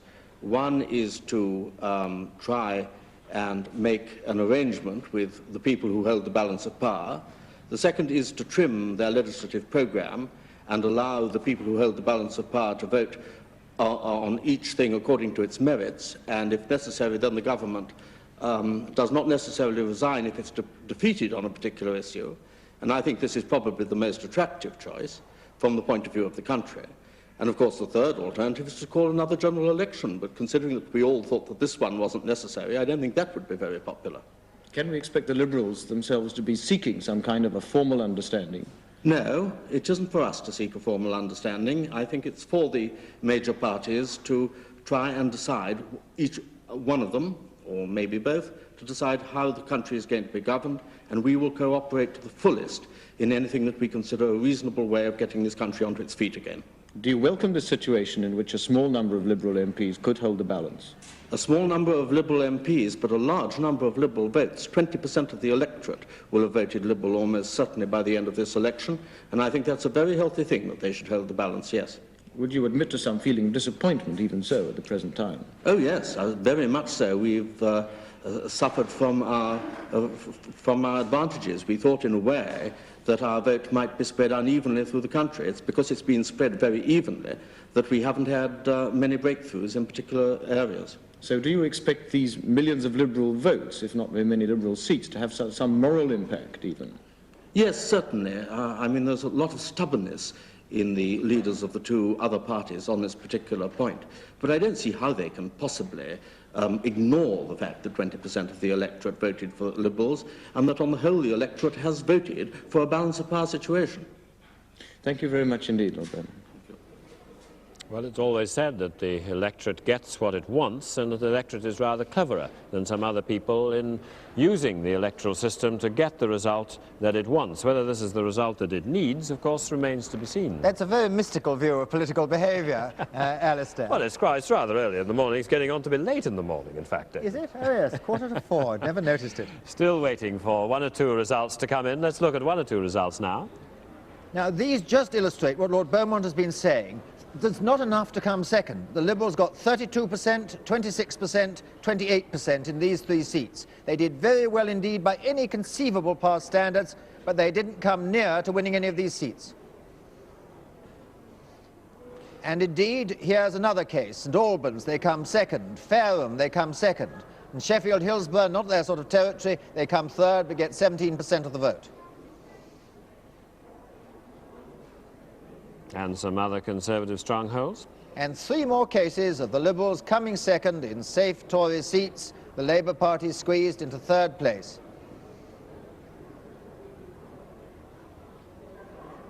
Well, there's a mixed bag for you. And there's a disappointment for the Liberals, Scarborough. The Liberals come second, but they don't win the seat. They're 9% behind. It was one of their major hopes, but Michael Pitts did not do any better in Scarborough this time than he did in Scarborough and Whitby last time. Now we're going to Dumbarton Central for the declaration. Mr. Jimmy Reid of Upper Clyde Shipbuilders is a candidate. Workers' Revolutionary Party.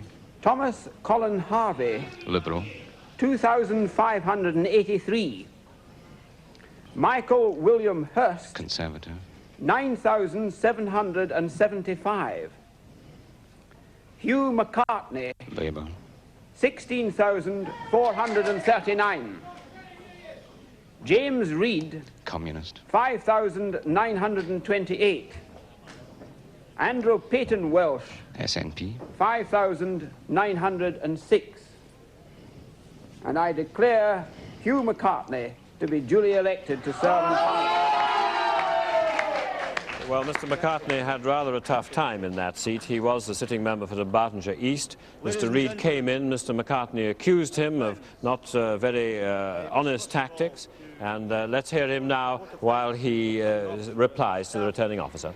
Police and all these other good people who carried out the administrative work connected with this election in central Dumbartonshire. So far as our relationships as candidates with all of these people is concerned, I think we are all agreed, possibly the only point in which we will agree, that they in fact carried out their job efficiently and without any friction or frustration to the candidates and their agents. Hear, hear. The result... Well, there we have rather a bitter fight which has taken place in central Dumbartonshire, and Mr. Jimmy Reid, who was the communist who had most hopes of getting in, if any communist was going to get in, has failed, in fact, rather dismally compared with some of the thoughts and some of the hopes which the Communist Party had placed in him. That's a very considerable success for Labour Party discipline. But Jimmy Reid did just save his deposit, and with one candidate in the Rhondda, they're the first two communists since 1955 to save their deposits. But it was only 14.6 of the vote. He just tied with the Scottish Nationalist.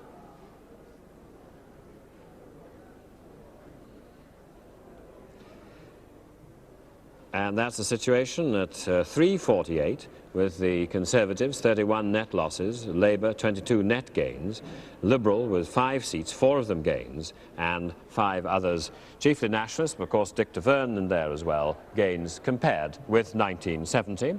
Let's look at what the prediction board is saying.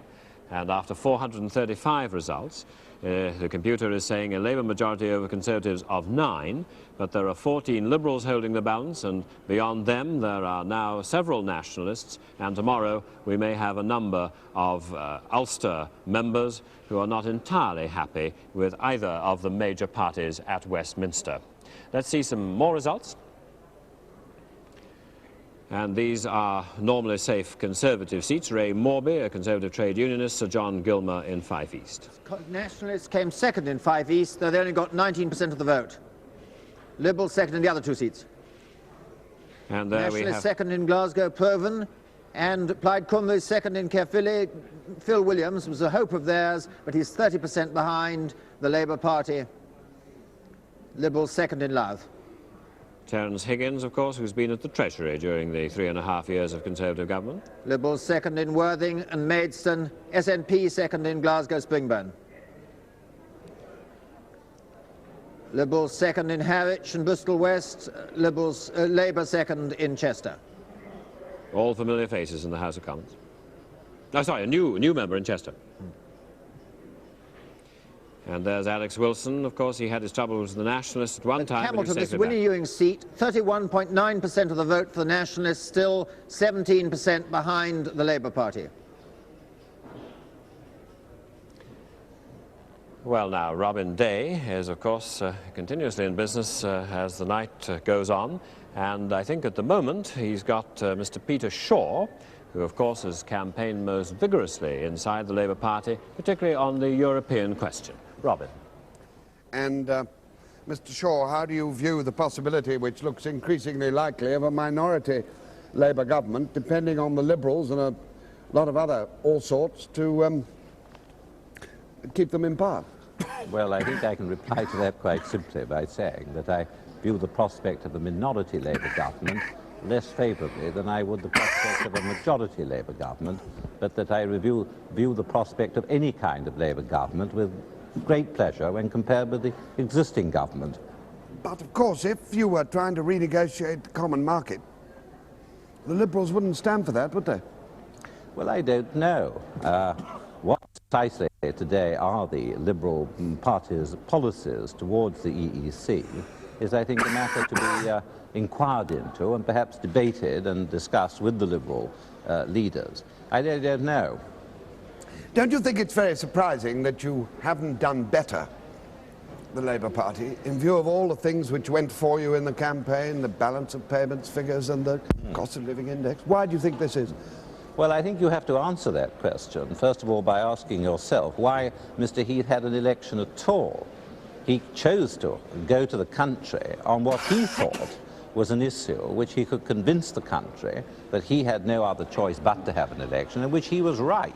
So therefore, no Prime Minister... An answer to the question, why haven't you done better? Well, it is in a way, isn't it? Because well, it's another question to me. No, but I think the answer to the question is very simply this, that when a Prime Minister goes to the country at a time of his own choice, when he doesn't have to, the assumption must be that he thinks that he's going to have the running all his way.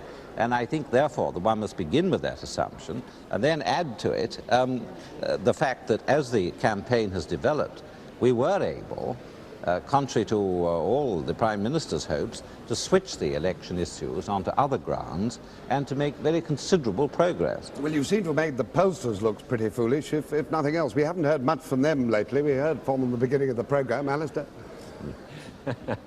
Well, Robin, I think perhaps we ought to say that, in fact, the polls taken today, as voters came away from the polling booths, have uniformly turned out to be correct. And that's something to be said, at least for the pollsters. I'm not a pollster, but somebody's got to speak up, I think, at this time. And I think, actually, the final shares of the vote allocated to the parties when all the votes are in will not be more than 2 or 3% out for any one party on any of the polls. Let's look at some more results. These are all Conservative seats. And all ones in which the Liberals have actually managed to come second, 30%, 27%, 40%. Newbury, there's a very impressive Liberal vote there. They nearly pipped the Conservatives in Newbury. There's 3 more. And now, 3 Peter... more with the Liberals second in safe seats. Labour was challenged, but they won very, very handsomely in 28% margin in Greenock. And 3 more? No, we haven't got any more at the moment. Just to say, you saw there the announcement that Labour has held on in Sowerby after recount. That's Mr. Max Madden. It used to be Douglas Houghton's old seat. And of course it would have been very vulnerable had there been any Conservative shift in the country. But there wasn't. Now, Bob Mackenzie. Well, the story of this long night began, of course, here in the home counties with the result at Guildford just after 11. It showed a tiny switch in the direction of the Conservatives and probably raised their hopes. But that was not to be. In fact, the 27 seats they picked up and lost 2, the 2 being lost to Labour, of course, at Gravesend and Luton East. The astonishing part of the story, in a way, is that the Liberals have been stronger in this home counties area at 25% than in almost any other part of the country. But with 25% of the vote, they have not been able to pick up a seat. And this is part of the story that Lord Beaumont and others referred to. They just have not had the breaks, granted the fact they've had this really quite striking support, popular support in this area. And no evidence, incidentally, of the commuter backlash that we thought might occur in that area. And when you look at the seats at risk, Labour has held all the ones that would be mostly at risk for them, made the gain at Gravesend and the one at Luton East. A result to come at Buckingham, and then after the recount at Oxford, the Conservatives held it, one of the great bellwether seats in that part of the country. When you come to Greater London, again, quite surprising stability, really. The Conservatives with 32 seats they've held, and 4 they've lost to Labour only, not to the Liberals. Ealing North, Battersea South, Lewisham West, and Ilford South. Otherwise, London reigning much as it was, except, of course, that the Liberals lost their by-election victory at Sutton and Cheam. 4 seats then changing hands in the Greater London area. And they're seen here, of course, in this summary chart. These are the ones that Labour might have lost. They've held them all. Conservatives held the most marginal one of theirs, Upminster. But Labour broke through again in that way, and you can see the Conservative holding on to these top ones. That's the picture then in the south, east and in London. Alistair. And Esther Ranson is down at Covent Garden, where people now are beginning to go to work. Esther? Well, it's lovely at this time of night to be with people who are happy to be up and happy to be working, particularly over boxes of leeks on St David's Day. I'm not going to ask you about St David's Day, I'm going to ask you about the election. Are you pleased with the way it seems to have gone, so evenly divided between all the parties? No, naturally, I want to see Labour get in, don't you? I do, anyway. What do you feel, sir? Well, I'm not English, really, and... So you don't mind our funny little ways? People. What do you think, sir? Well, I think it's irrelevant, but I think that the money will go out of the country. Why? Well, my daughter works for the stock exchange, and she was told last evening that if the Tories get in, next month they get their bonus, but if the Labour get in, they get nothing. But as it happens, everybody's getting it a bit their own way. Isn't that a good thing? Well, that depends on the way you look at it. How did you vote? Pardon? How did you vote? Well, I haven't done it. My back aches. But if I'd have voted Labour. What's that got to do with your back? Have you ever tried humping a barrow? Then you know what a bad back is. Perhaps they ought to have special facilities, do you think? Special facilities? Should do, like a postal vote or something like that. Right, for bad backs. Anyone else, sir, with an opinion? Come and talk to us, sir. What do you mean you haven't got time? I'm busy, mate. It's a very important day in the life of the country. We've had an election. I know that. It's been a dramatic night. True. The Labour have got half the votes, the Tories have got the other half, the Liberal in the middle. What do you think of that? What can I think? Well, personally, I hope the Tories get in. Right, sir. I do. Any message to Robin Day? Not particularly. Alistair Burnett? No, not particularly. Thank you very much. All right. Thank you. Well, he's not committing himself, so I suppose we shouldn't, to the election winner. And at this particular time of night, or early morning. We should just pick one point up here, which I don't think we've been able to give you up to now. The Conservatives actually lost one seat to Labour during the course of the last Parliament at Bromsgrove. That was a straight Labour win. Tories have got that back tonight. It's something to put on their shelf beside Sutton and Cheam. Let's see some more results. Willie Hamilton in Fife Central and Tim Sainsbury in Hope. And the Communists lost their deposit in Willie Gallagher's old seat, only 4% of the vote. A very good Scottish Nationalist result in Galloway, 30.7% of the vote, but not enough to win. And Des Wilson doesn't get back in Hove, 20% And behind. the New Forest does not follow the Isle of Wight, David. No, the New Forest does not follow the Isle of Wight. It had an eager letter saying it was going to, but it's 18% behind, and it's certainly not near. 14% up in the share of the vote. There's three more, Tam Dalziel there and Walter Padley and Ogden. Mr Wolfe, who we've seen a lot of, the Scottish Nationalists, getting 35% of the vote there in West Lothian. It's an impressive vote, but he's still 10% behind Tam Dalziel. That was the first Scottish Nationalist breakthrough in the Tam Dalziel by-election in '62. And three more Scottish seats, all pretty safely Labour. Yes, the Liberals come nowhere, didn't even fight Paisley, which was once a stronghold. The SNP comes third with 20% there, 27% in Midlothian and 25% in Kirkcaldy. Well, now, we saw that result in the Bartonshire Central, and Mr Jimmy Reid, the Communist, didn't do as well as by repute he was going to do, but here he is at the end of a fiery speech. And lastly, I want to make this point. I have said very little about what's happened, particularly in the last 10 days. But I've been the victim of the most scurrilous, unprincipled attack on any candidate in Britain. And I've not reacted. I've not reacted. I've turned the other cheek, as the good book says, because I do not want to create social divisions such as exist in a stretch of water or across a stretch of water from this island here of Britain. And I want to make this point. I associate myself with all that's good in the Labour Party and the Labour movement. But I'm saying right now to Peter Allison and to Harold Wilson, there are elements in the Scottish Labour Party, in the Clydebank Labour Party, that if they were living in Spain would be supporters of Franco and members of the Falangist Party. Absolutely. That is wrong and nonsense. I will be fighting, I want to make this point, I've trebled my vote on the last election when a much bigger constituency. And I'll be fighting at the next election, and sooner or later, the left and the Labour Party and the Labour movement, and the Communist Party will unite and prove victorious. That's the only way ahead for Britain. Thank you very much. A little difference of opinion in Dunbartonshire Central. Let's see some more results from Scotland first. And these are ones which show very little swing, but they do show fairly not such good SNP results, Scottish National results we've heard elsewhere. 18% in Lanark, 14% in Bothwell, 15% in Ayrshire Central. And two in the northeast and one over in Barrow. All Labour strongholds. Now let's go down to the West Country, two Flint seats and Gloucestershire South. Well, John Cope, who's helped the Conservatives in Central Wales, is now back in Parliament, is now in Parliament for the first time.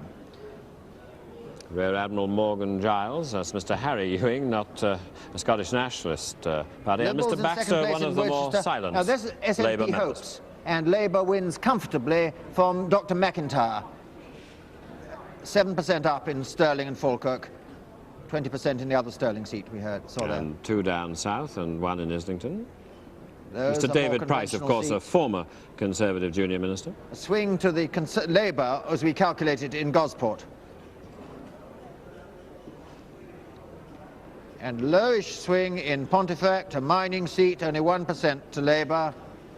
And a swing to the Conservatives in Macclesfield, but the by-election may have slightly distorted the pattern there. It's back safely. That's compared to the general election, of course, that swing. it's safely back in the Conservative column, having been a marginal by-election seat. Nick Winterton, who had his doubts about the common market, as indeed did Mr. Powell, who perhaps has done more damage than anybody else to the Conservative cause tonight. And with the news that the Conservatives are holding Perth and East Perthshire, that's Mr. Ian MacArthur. Robin. Well, we got some of the earlier editions of the morning papers before we've got all our results, of course, but there's the Daily Express. Now it's one big seesaw. The Daily Mirror, Labour sees lead. The Times, Mr. Heath's general election gamble fails. The Guardian, Labour swings on as Tories wilt. And Financial Times taking it somberly, early trend favours Labour. Well, those are some of the things you'll see in your papers. Later editions will carry more. Now I've got our three journalistic friends. Mr. Jenkins of The Guardian, what are your conclusions now? And do you see a Labour minority government with Liberal support? Well, that's how it looks, doesn't it? The Prime Minister asked the country a very silly question, and he's got a very silly answer. He asked who rules the country, and the answer would seem to be that nobody rules the country. I think this is nothing for us to make jokes about. I think the Prime Minister did a grave disservice in calling this election for the reasons that he did, because it's all very well to say that coalitions can govern and do in other countries. We have a very unstable situation here. We have a very serious economic situation, and the people have clearly said by their votes, we want moderate government of whichever party or of all parties.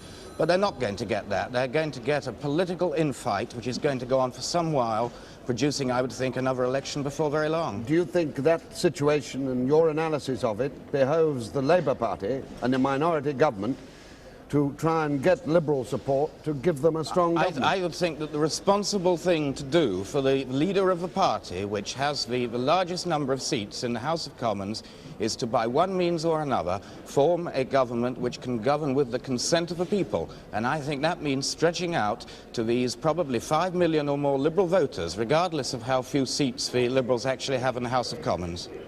Does that mean replacing Harold Wilson with somebody else? No, more not at appealing all. to the Liberals? I think that Mr. Wilson could perfectly well do this. I think that he may encounter serious difficulty in his own party if he tries to. What do you think? Do you agree with that analysis, Anthony Howard? I don't think I do. I think that I agree with everything that Peter said at the beginning, but I think he's leaping a fence. I think I know the Tory party, if only from outside, very much from outside, and they like power. And I hear a lot of guffaws from Tories watching when you say you think you know them, but still go on. No, I think I know them from outside, and I press my nose at the window pane and watch them. I don't think they lightly give up power, and I think it is quite within historical precedent for Mr. Heath to say the Queen's government has got to be carried on. I am still the Queen's First Minister. It is up to the House of Commons to defeat me. If they want to, then I will abide by that decision, but I do not propose to go to the palace tomorrow afternoon, Friday, and hand in my resignation. And oddly enough, there's try and get Liberal support to keep him in power. I think he didn't have to have support in a way if he could get enough odds and sods to vote for him to keep the government going, and I'm afraid the pound will be on the floor below, $2 tomorrow, and I think he'll have a very strong case. Let's never forget this, Robin. I'll resist the temptation to ask you who are the odds and who are the sods, but could Mr. Cosgrave give his brief analysis? I suppose it's possible that Mr. Heath may go snivelling to Mr. Thorpe, but that can't disguise the fact that this general election result has been tragic for the Conservative Party. Mr. Heath has now tried to lead it in two different directions. One towards a free enterprise idea in 1970, and then halfway through his term towards a collectivist idea. He's failed on both counts. He's therefore failed his party as well as the country. Are you saying that he's got to go? I think it would probably be by far the best solution for the Conservative Party. It probably won't come immediately. He may have the kind of stubbornness that Tony Howard describes. He may insist on hanging on by his fingernails to power, but it must be a shattering blow for him personally. He is a man of exceptional willpower and exceptional commitments to his own ideas. They don't happen to have been the ideas of his party.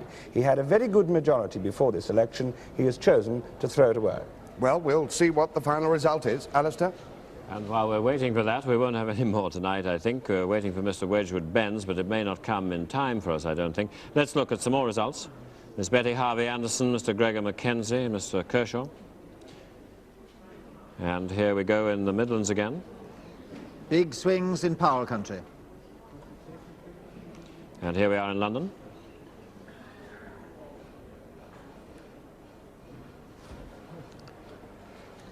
There's Peterborough, 22, much the smallest majority tonight, like the smallest majority it was in 1966, only 3 then. He's getting used to it, I think. And there's Jim Pryor, of course, who's been Leader of the House of Commons back. And in Sowerby, that's the Douglas Houghton seat, which Labour has held very narrowly indeed, and a swing to the Conservatives there. So, those are the results. I think it's time. This is very early morning. Sometimes in the early morning the comments begin to show that. But let's have a little analysis of how our experts have seen the election so far, starting with David. Well, the turnout is up 8%. The Liberal share of the vote on the figures so far is up 12%. Labour is down 6%. Conservatives down 8%. If you actually do an average swing figure, it's about 2%. The country as a whole has been very even. The only ones that have deviated from the normal pattern have been the West Midlands, which have gone heavily to the Conservatives, Wales and Scotland, and the South West, which have gone went heavily to Labour, the West Midlands, and the other 3 which have gone slightly to the Conservatives. Those have deviated. 11 seats lost to the Labour Party, lost to the Conservative Party in the West Midlands, and that's where the election has been decided. There are only, in my reckoning, 11 Conservative marginal seats to come up tomorrow, and on our past form they certainly won't go. It is absolutely clear that we are not going to have a clear majority out of this election. Nothing that could happen tomorrow could give a clear majority either to the Conservatives or to the Labour Party. But we still have a good deal of uncertainty with about 10 target seats for the Liberals in areas which will probably deviate from the national pattern. So there's a great deal to watch tomorrow, and I don't know whether we'll be clear. The Queen's journey may not have been necessary because it'll take a little time to sort things out. Nobody will be rushing to the palace at 3 o'clock tomorrow afternoon as they did in 1964 and 1970. Well, it's going to be a prolonged, but we believe interesting agony, and there could be some very interesting results still to come. One minor casualty, the opinion polls. 24 out of 25 pointed in the direction of a Conservative victory. They've certainly got it rough tonight again, as in the last election. Beyond that, a gravely serious result. So serious, I'm convinced, in terms of the effect on Britain's international monetary position, everything else, that there may be far more possibilities of a joint action being forced upon this House of Commons than we expect. And that's, we just saw the result there that Harold Gurdon has held Birmingham Selly Oak very late this morning, I think we have to say. Reminded by what Bob has said of the words of C. Day Lewis about our 3 party leaders. Consider these, for we have condemned them, leaders to no sure land. Well, we'll be back at 6 o'clock in the morning with Michael Barrett and Adam Watson, and of course we'll continue the results as the day goes on. For the moment, good morning.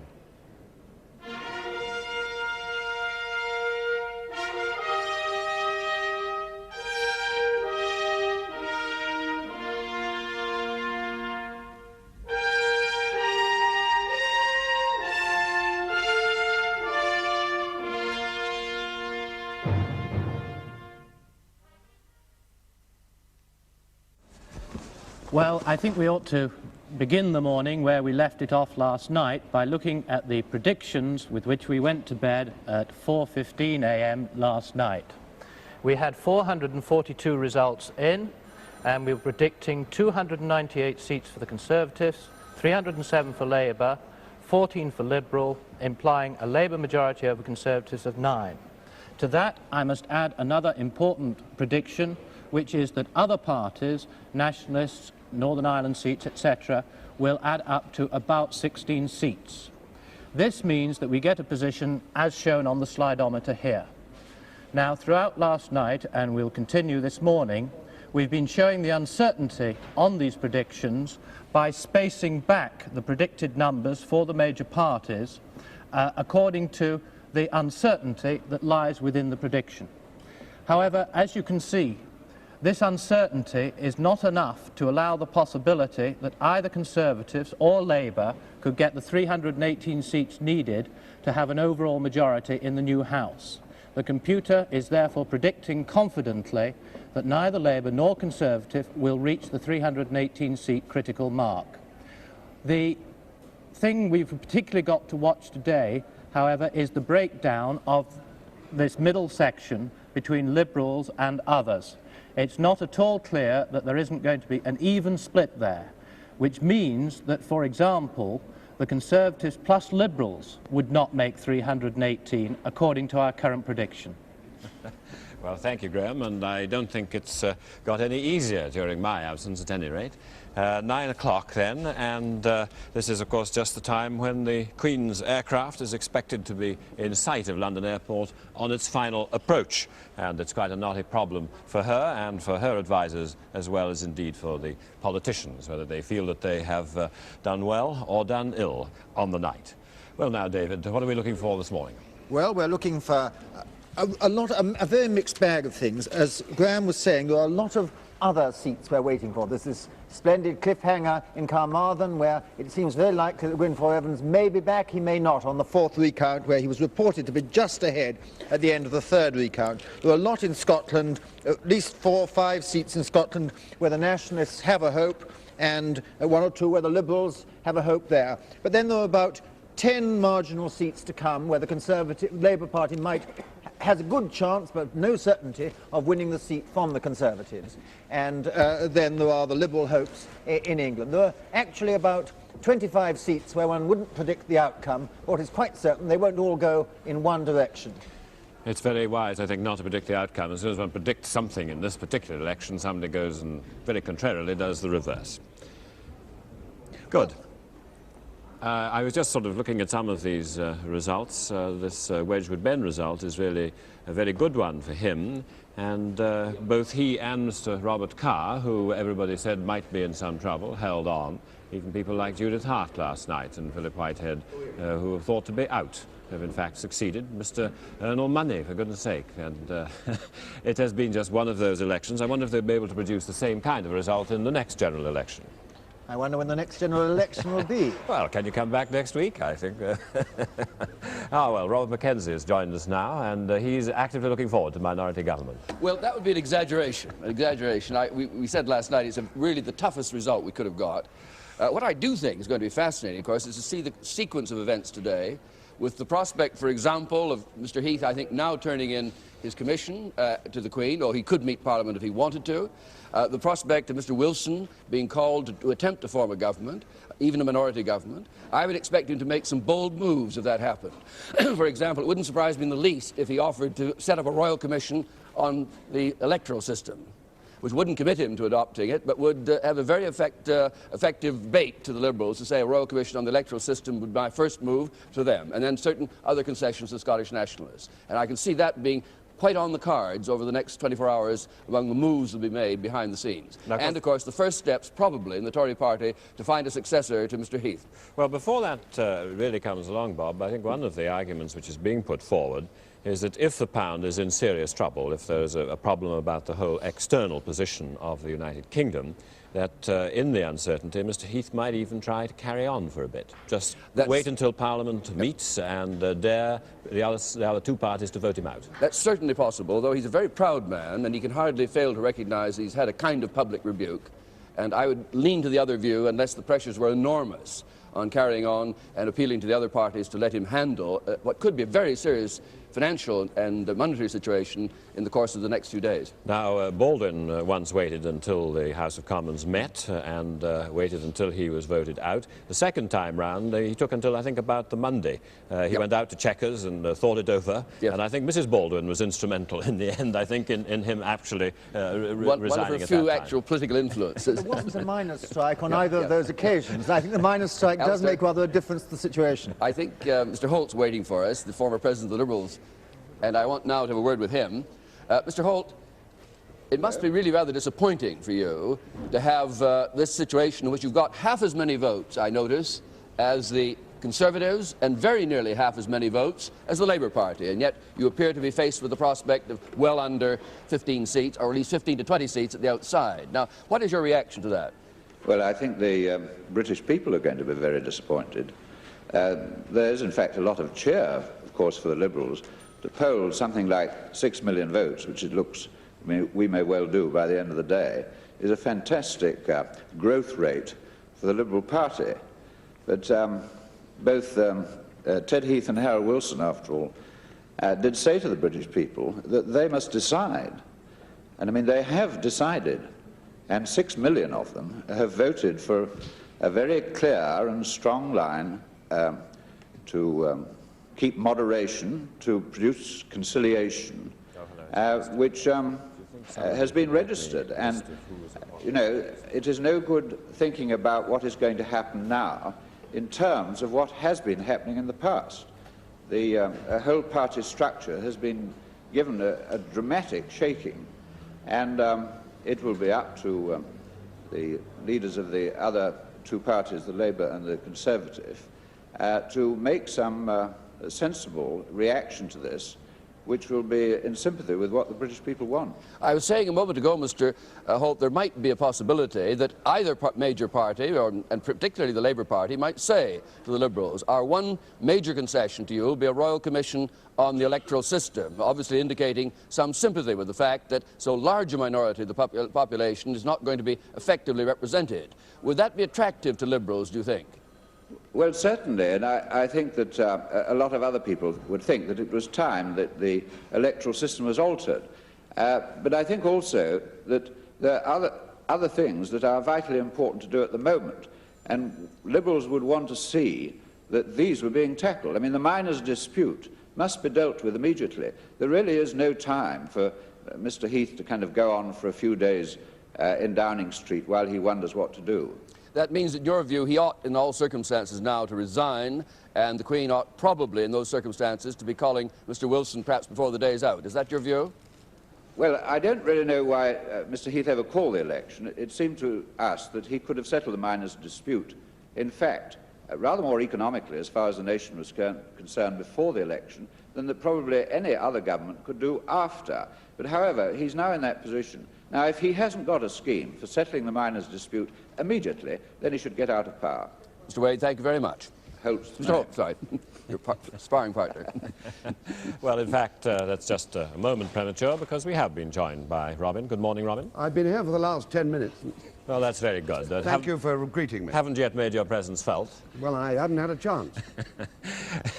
Splendid. Well, now, if you don't like too much chat, but you want to see how you got on in your own particular seat, the results are, of course, coming out now on BBC Two, the letters A to C. So that's the switch for the quiet programme, but still, of course, entirely accurate and in this deadlocked general election. Now, we've had a little controversy about what Mr. Heath might or might not do today when the Queen returns and lands at London Airport. Let's go now to Conservative Central Office, where David Holmes is reporting. Well, a new day starts at Conservative HQ here. Lord Carrington's just come past us in his red Mini to start work. The director of the party has come in after a night which left the place somewhat empty in fact and pretty empty in spirit. There's no doubt about it that the people who do come in have pretty long and worried faces.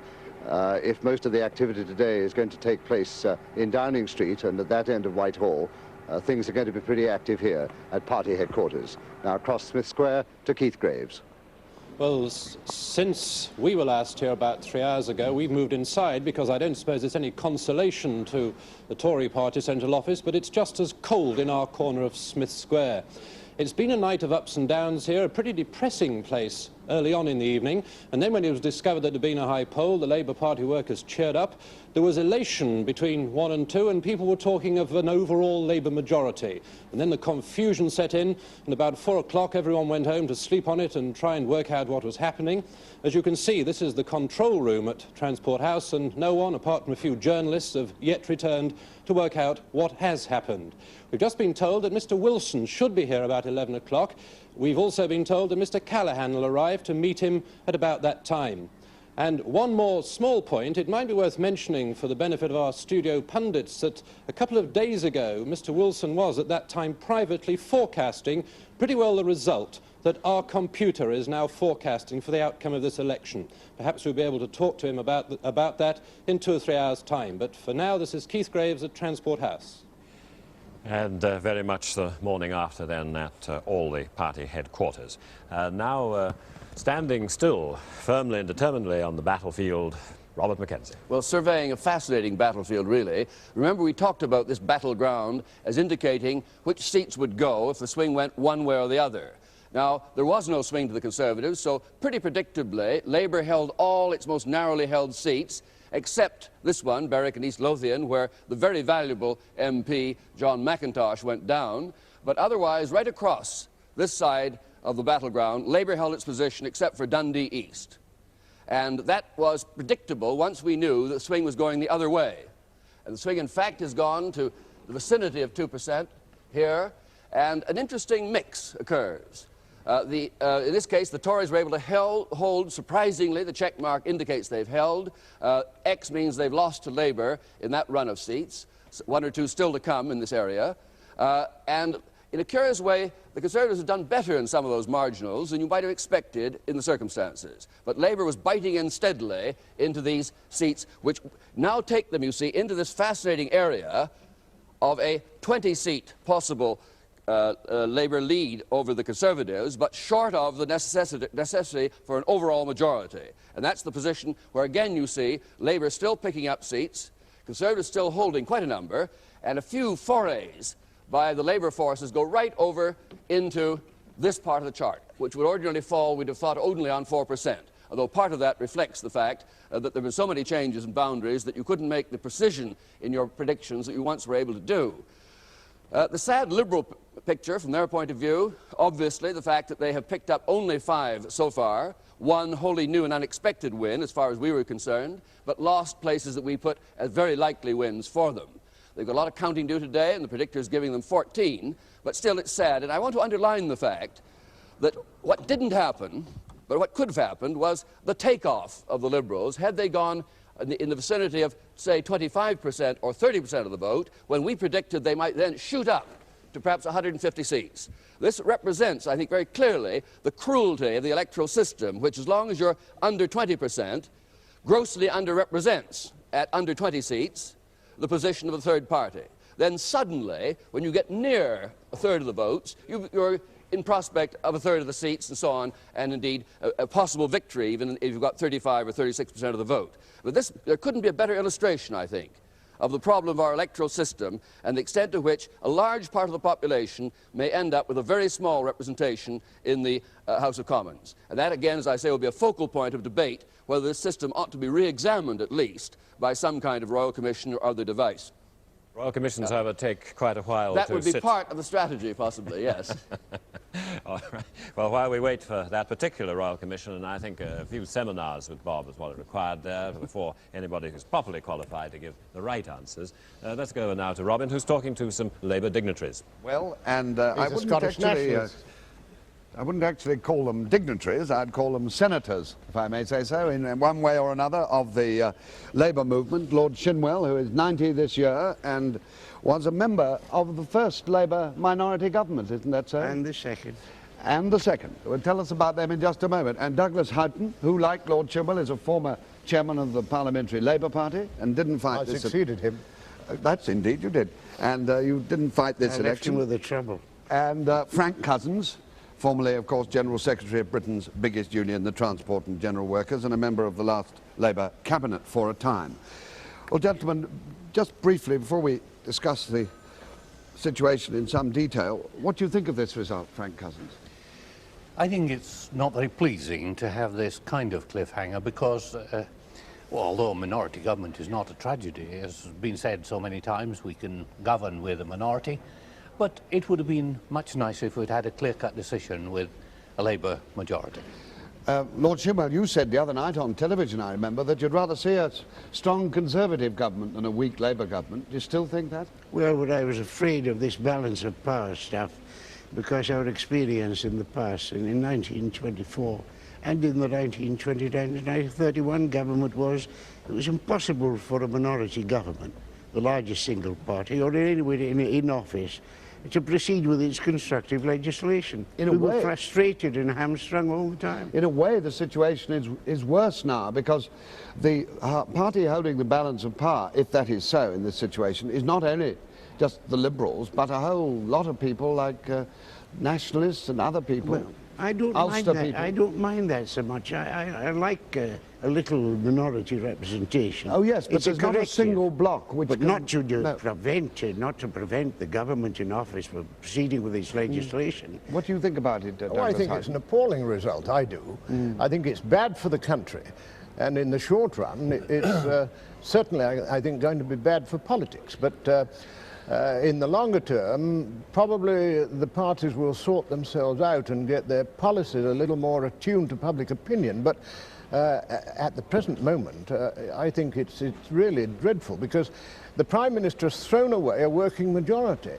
And there's no one else can take that up under present conditions. I don't see how Parliament can last. Well, let me ask you this. Putting your hat of experience and constitutional knowledge on, do you think, as opposed to Labour, being a Labour person, do you think that Mr Heath could and should continue in office and face Parliament and see if he can get the support of the Liberal and other minority people? He could, and I think he may. What do you think, Lord Chimwell? Most unwise. Unwise for his point of view or the country's? I think the country will regard that as a piece of foolishness. Of course, that's accepting that the computer is absolutely correct. It may be that he will not be in a position to say, I will stay on and see if I can get no, the but if support he's of a the Liberal. minority, no. Oh, but if he's more than 9 in a minority, see, it looks as if it would be then impossible for him to get enough support to make a government anyway. Yes. But there is a point, Robin, that, you know, those minority groups are better remember, that's exactly what they are when they get in the House of Commons. They'd better not start telling the 600 people who will be elected in the 2 major parties that they will now determine what the policy of the government is. Or else certain minority groups or individuals, like, say, nationalists from Wales or Scotland, or people from Ulster who have views which aren't necessarily related to our political problems. No, but I think you have to remember that there are 2 distinctly differing points of view. Yes. Robin, we've always had minorities in one form or another. Yes, and some of those minorities... Well, now let's get on to the Labour possibility. Let's suppose Mr Heath goes to see the Queen, and the Queen sends for Mr Wilson and invites him to form a government. And let's suppose he's a minority government. Now, this isn't necessarily the result, but I'm inviting you to consider it in the light of your experience. Do you think he should go on governing as all the Labour statements have said, and wait until he's defeated, if he is defeated? Or do you think he should take some account of the result and invite some Liberals in? Douglas Houghton. If he's the head of the largest party in the House, then I think it's his duty to form a government and test the confidence of the House. I would think that if the Prime Minister decides to go, and he may think that he's been rejected and should go, I think there's some doubt about what he will do. But if he does that, and Mr Wilson is asked to form a government, then he certainly will do. Then I think he would prepare a Queen's speech, he would face the House and test the confidence of the House. But do you think, Mr Houghton, that he should somehow take account of the message which many people see in this vote, this rather confusing, as you said, appalling decision of the country, which leaves us in a difficult situation, and that Mr Wilson should say the country want not an outright socialism, not outright Toryism, they want some sort of one or the other with a break on it? Well, that is, the Cabinet would decide what to include in the Queen's speech. The Queen's speech might take account of the political realities of the situation and make a programme for a session and say this is the basis on which the Labour government will govern, at least for a time, until the country can take stock and have the opportunity of registering a new view on the situation. I don't think this Parliament is going to last. I don't think you should invite Liberals in to join him. But he won't invite Liberals in to join him. He'll just rely on Liberal votes. Yes. Aren't we forgetting something? There's a precedent for this. Yes. In 1923, on the verge of 1924, Baldwin returned with the largest single party. He went to the Queen. He didn't accept office. He didn't continue in office. So the King, it was the King of the time, sent for Ramsay MacDonald. And although the Labour Party had a smaller number in the House than Baldwin had, then the Conservatives had, Ramsay MacDonald took over. That's the precedent. It's the only precedent that I know. And I should think that Heath, following the line of previous Conservative Prime Ministers, would adopt the same procedure. But of course there are some major parts of the Labour Party philosophy that, assuming that Labour are the largest party, one can't compromise on them. One can't say, for instance, that we will not repeal the Industrial Relations Act because the Liberals don't want us to, or we will not increase the old age pensions to the figure we said because we don't want to, That or we wouldn't will be not difficult. have. The Liberals are critical of the Industrial Relations Act too. I don't think they'd oppose measures what like about that. common market? The common market, there would be a fundamental thing, but that's not going to arise immediately, is it? You're not going to renegotiate the terms in the next. Well, they're going to make next clear 2 that months. this is what their intention is. Yes. And in fact, some of the officials of the common market are making it quite clear that it's not possible to do so. Now, here you get a fundamental clash. And I should be surprised if any Labour Prime Minister thought that he could compromise on that particular issue. Well, he could begin the process of renegotiation, but it wouldn't be completed for a long time. How do you see the effect of this situation, political and constitutional situation, on our already difficult economic and confidence situation? Well, that is what worries me, because I think that no British government in present conditions is likely to have the confidence of the world. It will be, I think, regarded almost as a caretaker government in present circumstances. So who's going to borrow the money? Who's going to lend the money? Who's going to lend the money? Who's going to settle these problems? What do you think about that, Aren't we Lord Trimmer? proceeding on the assumption that the Labour Party will not have a majority? Well, that's, I did say that. Churchill They said may a well do it, majority. yes. Churchill said a majority of is quite adequate. Yes. And if that happens, then you've got a government Well, elected by the country. we're dealing with a On the other hypothetical hand- situation. On the other hand, if Mr. Heath decided to continue and ask for a vote of confidence in the House, I don't think he would get it. I think the Liberals, because there's a certain affinity in social matters, and not on the common market, but for example in participation of the workers in industry, pensions, housing and the like. There's an affinity between the Liberals and the There is and the this Labour one Party. practical inhibition on the Liberals or any other minority group putting the government out, that they don't really want to bear the odium of plunging the country into a general election immediately, do they? No. Well, perhaps that's that's the strength of Trudeau's position in Canada. Yes, he has a majority of what, 2? Isn't it? I think he's actually a minority. Well, we have a piece of an interview in which he told me about this. I don't know whether we might put it on later in the morning or day sometime. Alistair? And the situation at London Airport, where eyes are centred now, the Queen has landed. So she is back and faces, of course, all these constitutional and political problems which we are going over this morning and which no doubt will rise in noise and volume as the weekend progresses. So, David? Well, you know, I think we're watching one other race besides the individual races, and that's the race for who gets most votes. At the moment, the Conservative Party is about 600,000 votes behind the Labour Party. Before today is out, it may well be that it's overtaken it. And one of the very interesting questions we shall face is the mandate, not only who gets most seats, but who gets most votes. And it might affect the argument of who goes to see the Queen. And here is the Queen now, and there's the Royal Standard flying as her plane arrives at London Airport. Just the way back from Australia. One may have thought that she was there in a very settled part of her dominions and domains, there and in the Solomon Islands. And, of course, as we've been saying this morning, the point for the Queen is that this is a constitutional situation such as, well, hasn't been faced by a sovereign since her grandfather in the 20s. And I don't suppose anybody really envies her. She might have expected to be continuing a fairly pleasant holiday and tour, and now back to a rather wet and dull Britain with this headache absolutely on her hands. And we're waiting for that door to open and the protocol to be gone through. I imagine it's been a very tiring flight for her. It's been a busy tour, and coming back in this way. There's one occasion in British history where a Prime Minister actually kissed hands, a new Prime Minister outside the country. That was Asquith, went to Biarritz, where Edward VII was staying. That wasn't really that the King actually refused to come back. Asquith thought himself that he would probably be in time out.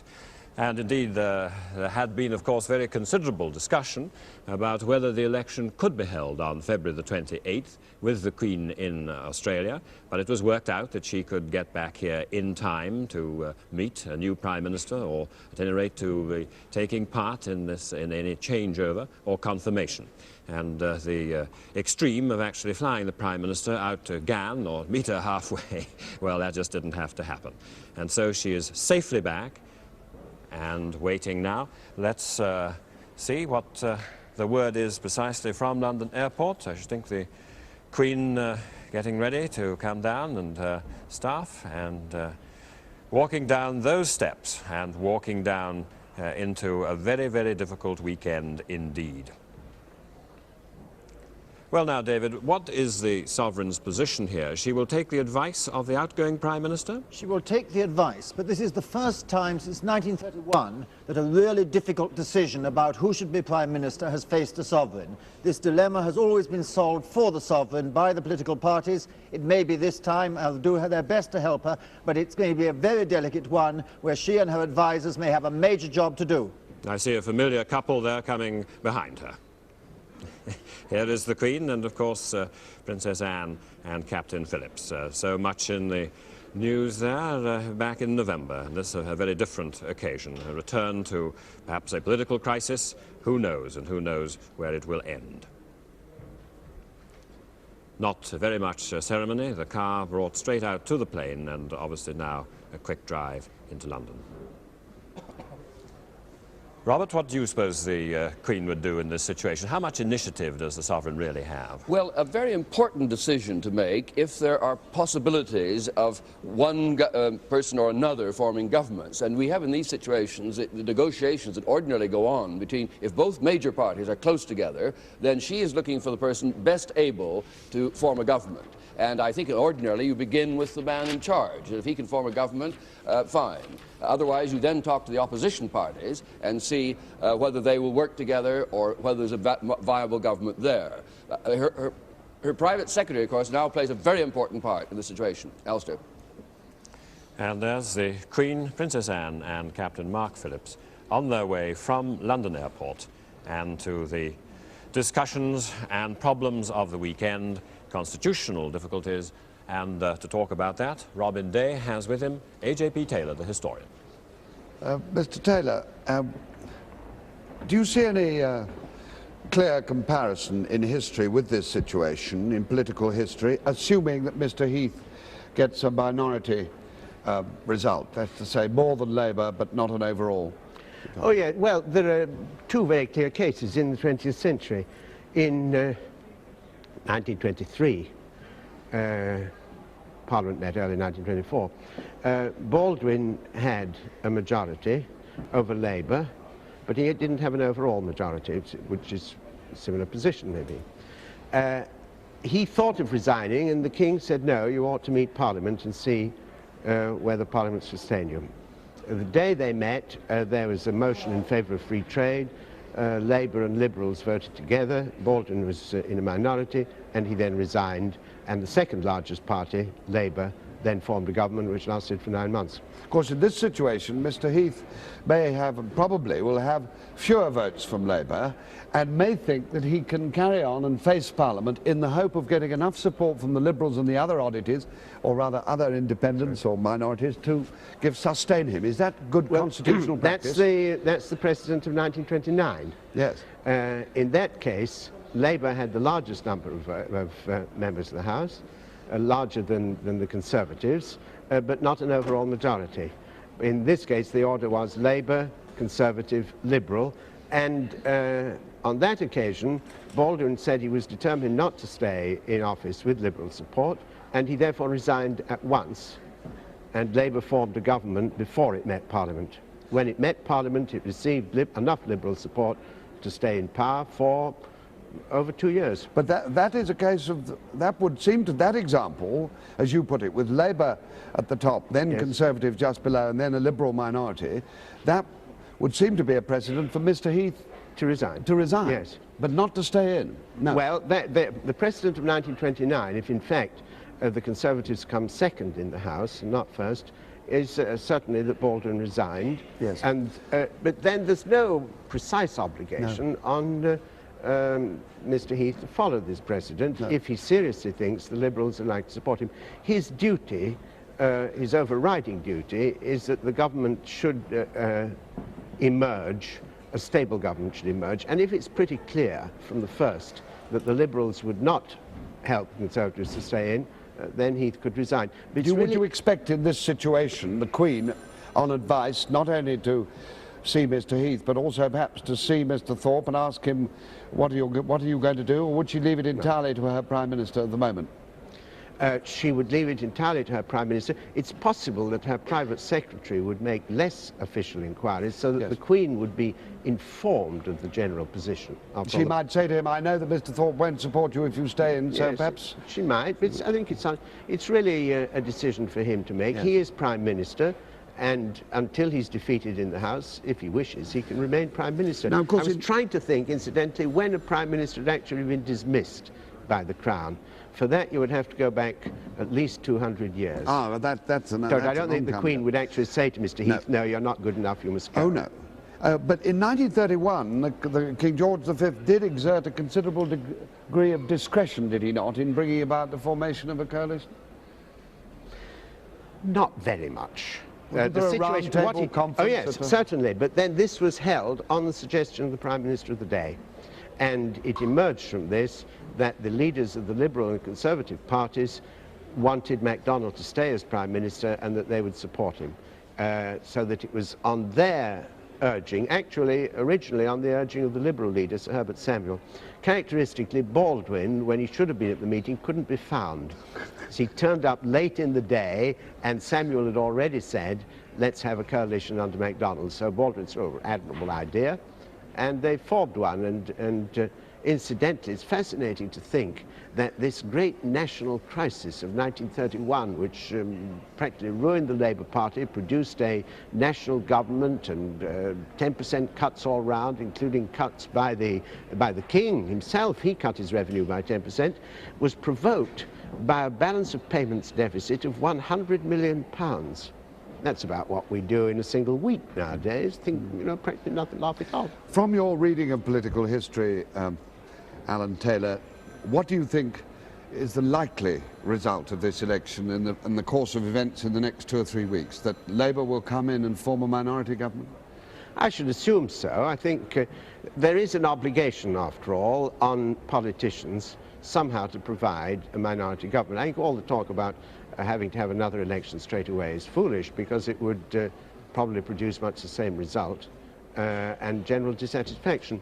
No, these people have run in order, they offer themselves to form a government, and it would again be wholly and irresponsible on behalf of the Liberals, and most unlikely, for them first to throw the Conservatives out and then to throw Labour out. Do you have most Englishmen's, or rather most political Englishmen's, horror of the peacetime coalition, or do you share Robert Mackenzie's view that this is something we may now have to face up to like other countries such as Canada and Germany and so on? Situations change all the time. The general practice in this country, we've had plenty of minority governments in the 19th century, is that it is sustained by the third group, whatever that third group may be, without actually making a coalition. There is, I would say that it's more likely to have cooperation between two of the three parties than actual coalition. It would need a graver crisis to produce coalition, and it seemed to be unnecessary. Turning away from this particular aspect of it, Enoch Powell's fascinating and unpredicted action in this election. First of all, not standing, then saying vote Labour, and then apparently having had a tremendous effect in the Midland vote, 11 safe Conservative seats. Is there any comparison to that in history? How does it compare with Joseph Chamberlain in the mid-80s? Not quite the same situation, but it was the last... The last real independent? Yes. Yes, I suppose so. There have been occasional individual rogues of this. I use the term in the sense of rogue elephant and not of a wicked man. Yes.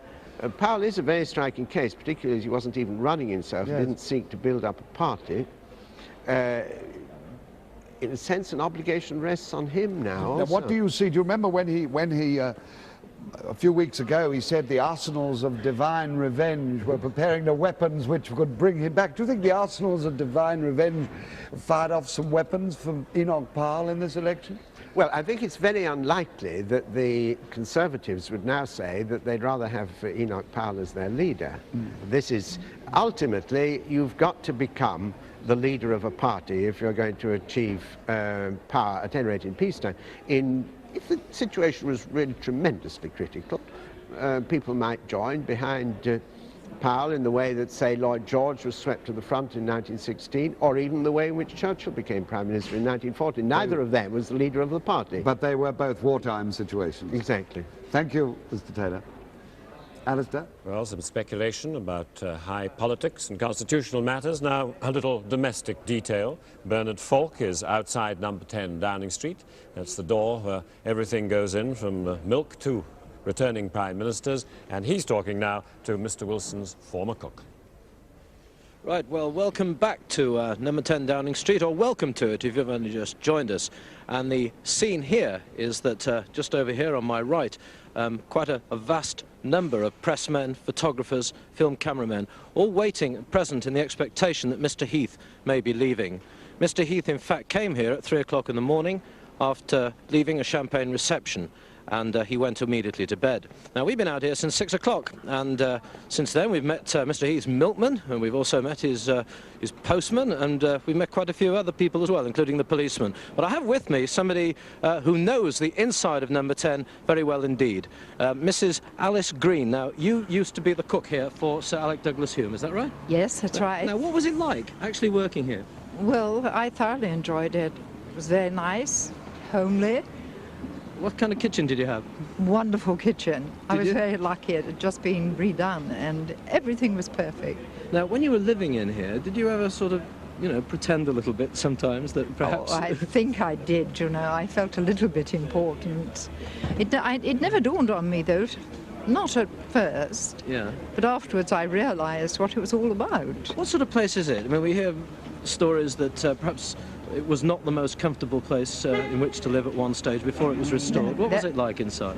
Before it was restored, I don't know, but afterwards when I went there it had been restored and it was absolutely perfect. Yeah. Very comfortable. Now, Mr. Green, you were telling me a story a few minutes ago, but you used to, when you came out of here once... I came out here one day just after Mr. Wilson had been made Prime Minister, and one of the reporters stopped me. And he said, "What positions Mr. Wilson offered you?" I was so surprised. I just said, "Well, I haven't been offered a position yet." I see. Now, when, in fact, Mr. and Mrs. Wilson came here to live, you were sacked, weren't you, in fact? Yes, I'm afraid I was. What were your feelings about that? Pretty dreadful at the time. I felt very hurt about it. Did you? But I realised afterwards they never really needed a proper cook because, well, they never entertained, you see. Well, I think Mrs. Wilson likes to do quite a bit of the... Yes, indeed she does. I mean, she's a very capable sort of person. Now, tell me, what sort of food did you actually cook for the Prime Minister, Sir Alec Douglas-Home, when he was here? Was it very exotic and... Sometimes, depended on whom the visitors were or their acquaintances and visitors, etc. But he was quite content with an ordinary roast and was he? Usual sweet or first course. Now, in fact, you're a cordon bleu chef, aren't you? Well, I could call myself that, yes, after all these years. Now, you live in Stevenage now, don't you? Yes. So, in fact, you swapped number 10 and went to live in a new town. Yes, I did. Now, what was it like trying to adjust from that? In the new town, you mean? Yeah. Well, it was a bit difficult at first. I actually hated it. Now, of course, it's home. Right. Well, thank you very much for coming all this way and talking to us. Thank you as well, very Mr. much. Green. Thank you. And with that, with a conversation with Sir Alec Douglas-Home's former cook, I hand you back to the studio. And prime ministerial tastes, of course, change. And David, however, you've got a comment about the constitutional position. Well, I couldn't help thinking, as I heard A.J.P. Taylor talking, of a quote that Herbert Morrison wrote after the 1950 election. He said, "The British electorate has a habit of knowing what it wants and has a habit of overdoing the getting of what it wants. This time, I think it wanted Labour back with a small majority, but somehow it said it in italics instead of in Roman, and the result, it has got a tighter situation than it really meant." Well, history, it says, repeats itself. The first time as tragedy, the second as farce. We're waiting for the Queen to come round down Constitution Hill and round into Buckingham Palace, but she's still on her way in from the airport. Of course, we'll show you just as soon as her car arrives within range of our cameras outside the palace. Let's have a little look now at the state of the parties regionally. And down in the southwest, this is a situation where, of course, the Liberals are expected to do extremely well, and they have done very well in terms of their share of the vote. And here in the Midlands, this is where the Conservatives have had some of their more remarkable upsets, perhaps because of Mr. Powell, perhaps because of other factors. But it certainly shows up there in their losses of seats and 11 Labour gains. And here we are in the northeast. This is an area where the Liberals perhaps didn't run as many candidates as they have in other parts of the country. And there we have a situation, both the parties, Conservative and Labour, losing to Liberal, but no real change in seat as a result. And in East Anglia, and we're waiting for some of these results to come through today, sometimes East Anglia can behave in a very individualistic fashion. So far, we have a situation with the Conservatives losing one seat there, Liberals with a good percentage of the vote. And now down to Wales, and here's where Plaid Cymru has been having some of its successes. A little swing to the Conservatives there, in fact, as a result. But, of course, Liberals taking, again, a much bigger share of the vote. And here we are, keeping here in nationalist country, the great success there of the Scottish National Party in the share of the vote. Liberals, of course, not doing so well there. In that regional situation, the SNP taking what some people might call the Liberal protest vote, and swing very narrowly to the Conservatives.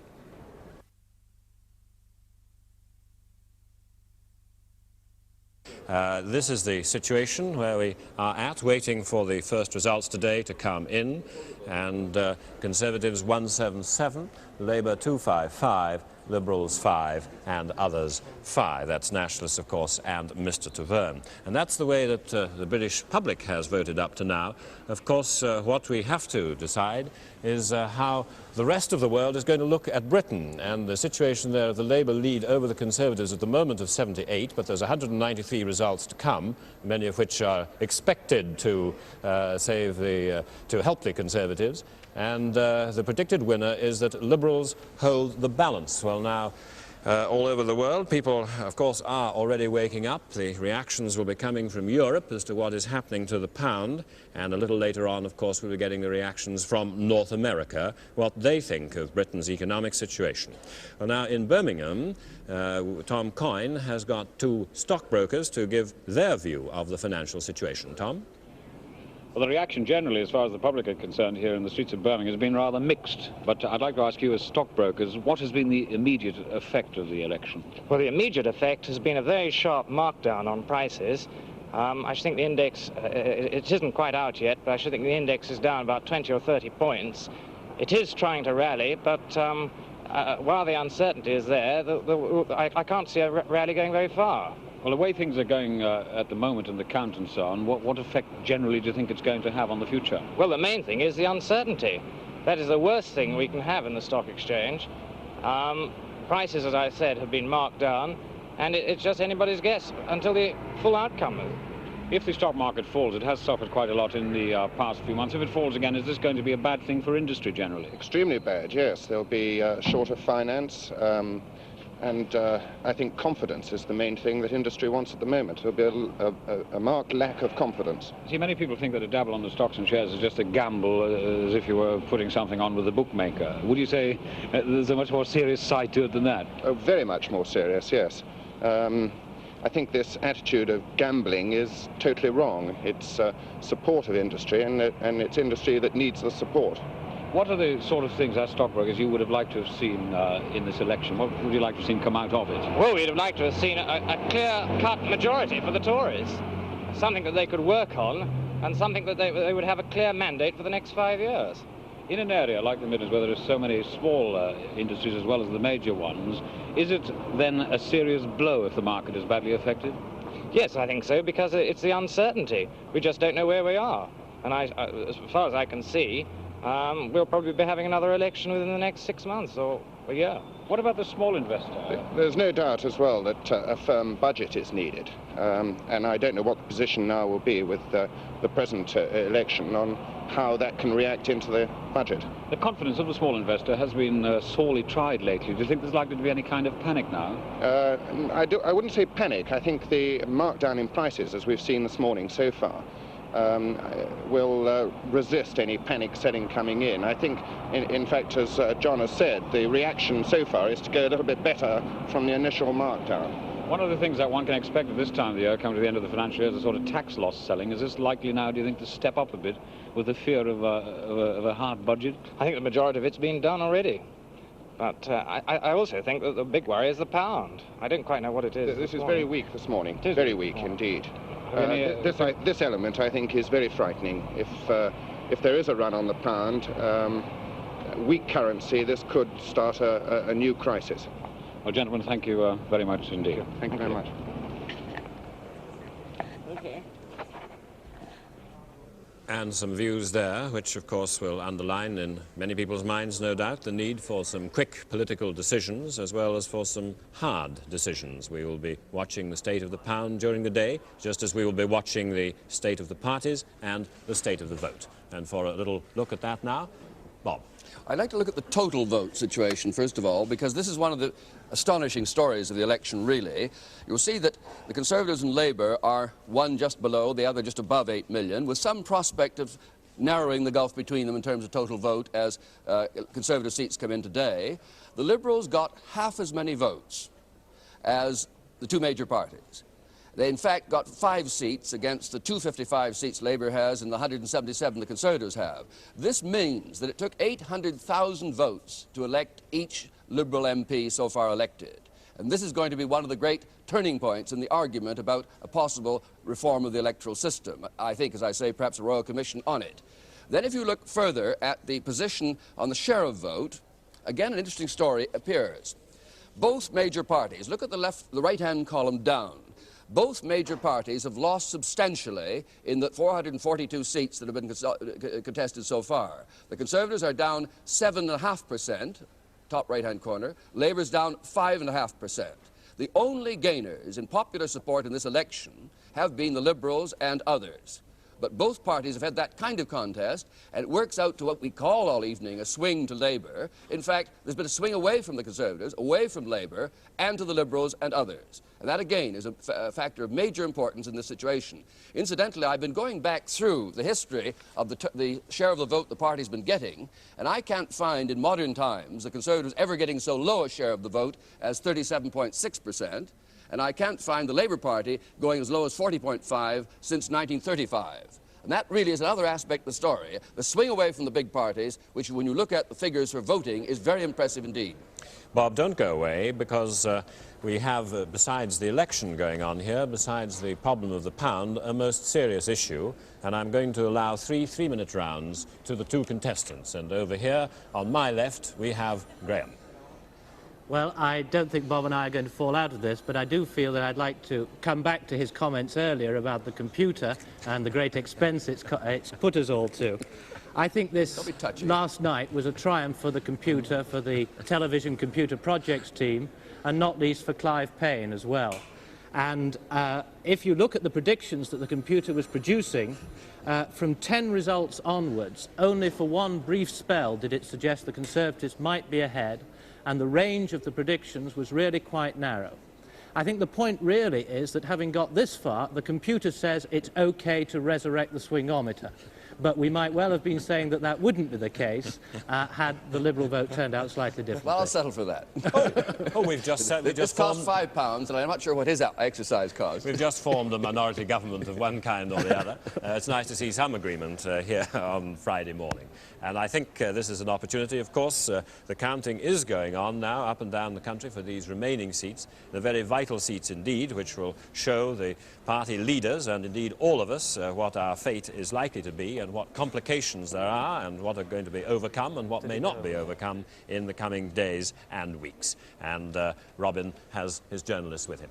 Well, if we may forget the somewhat uninteresting battle between the swingometer and the computer, which seems of minimal national relevance at the time of possible economic disaster and political confusion. Gentlemen, what do you think Mr. Heath should do in these circumstances, assuming he doesn't have more votes than Labour?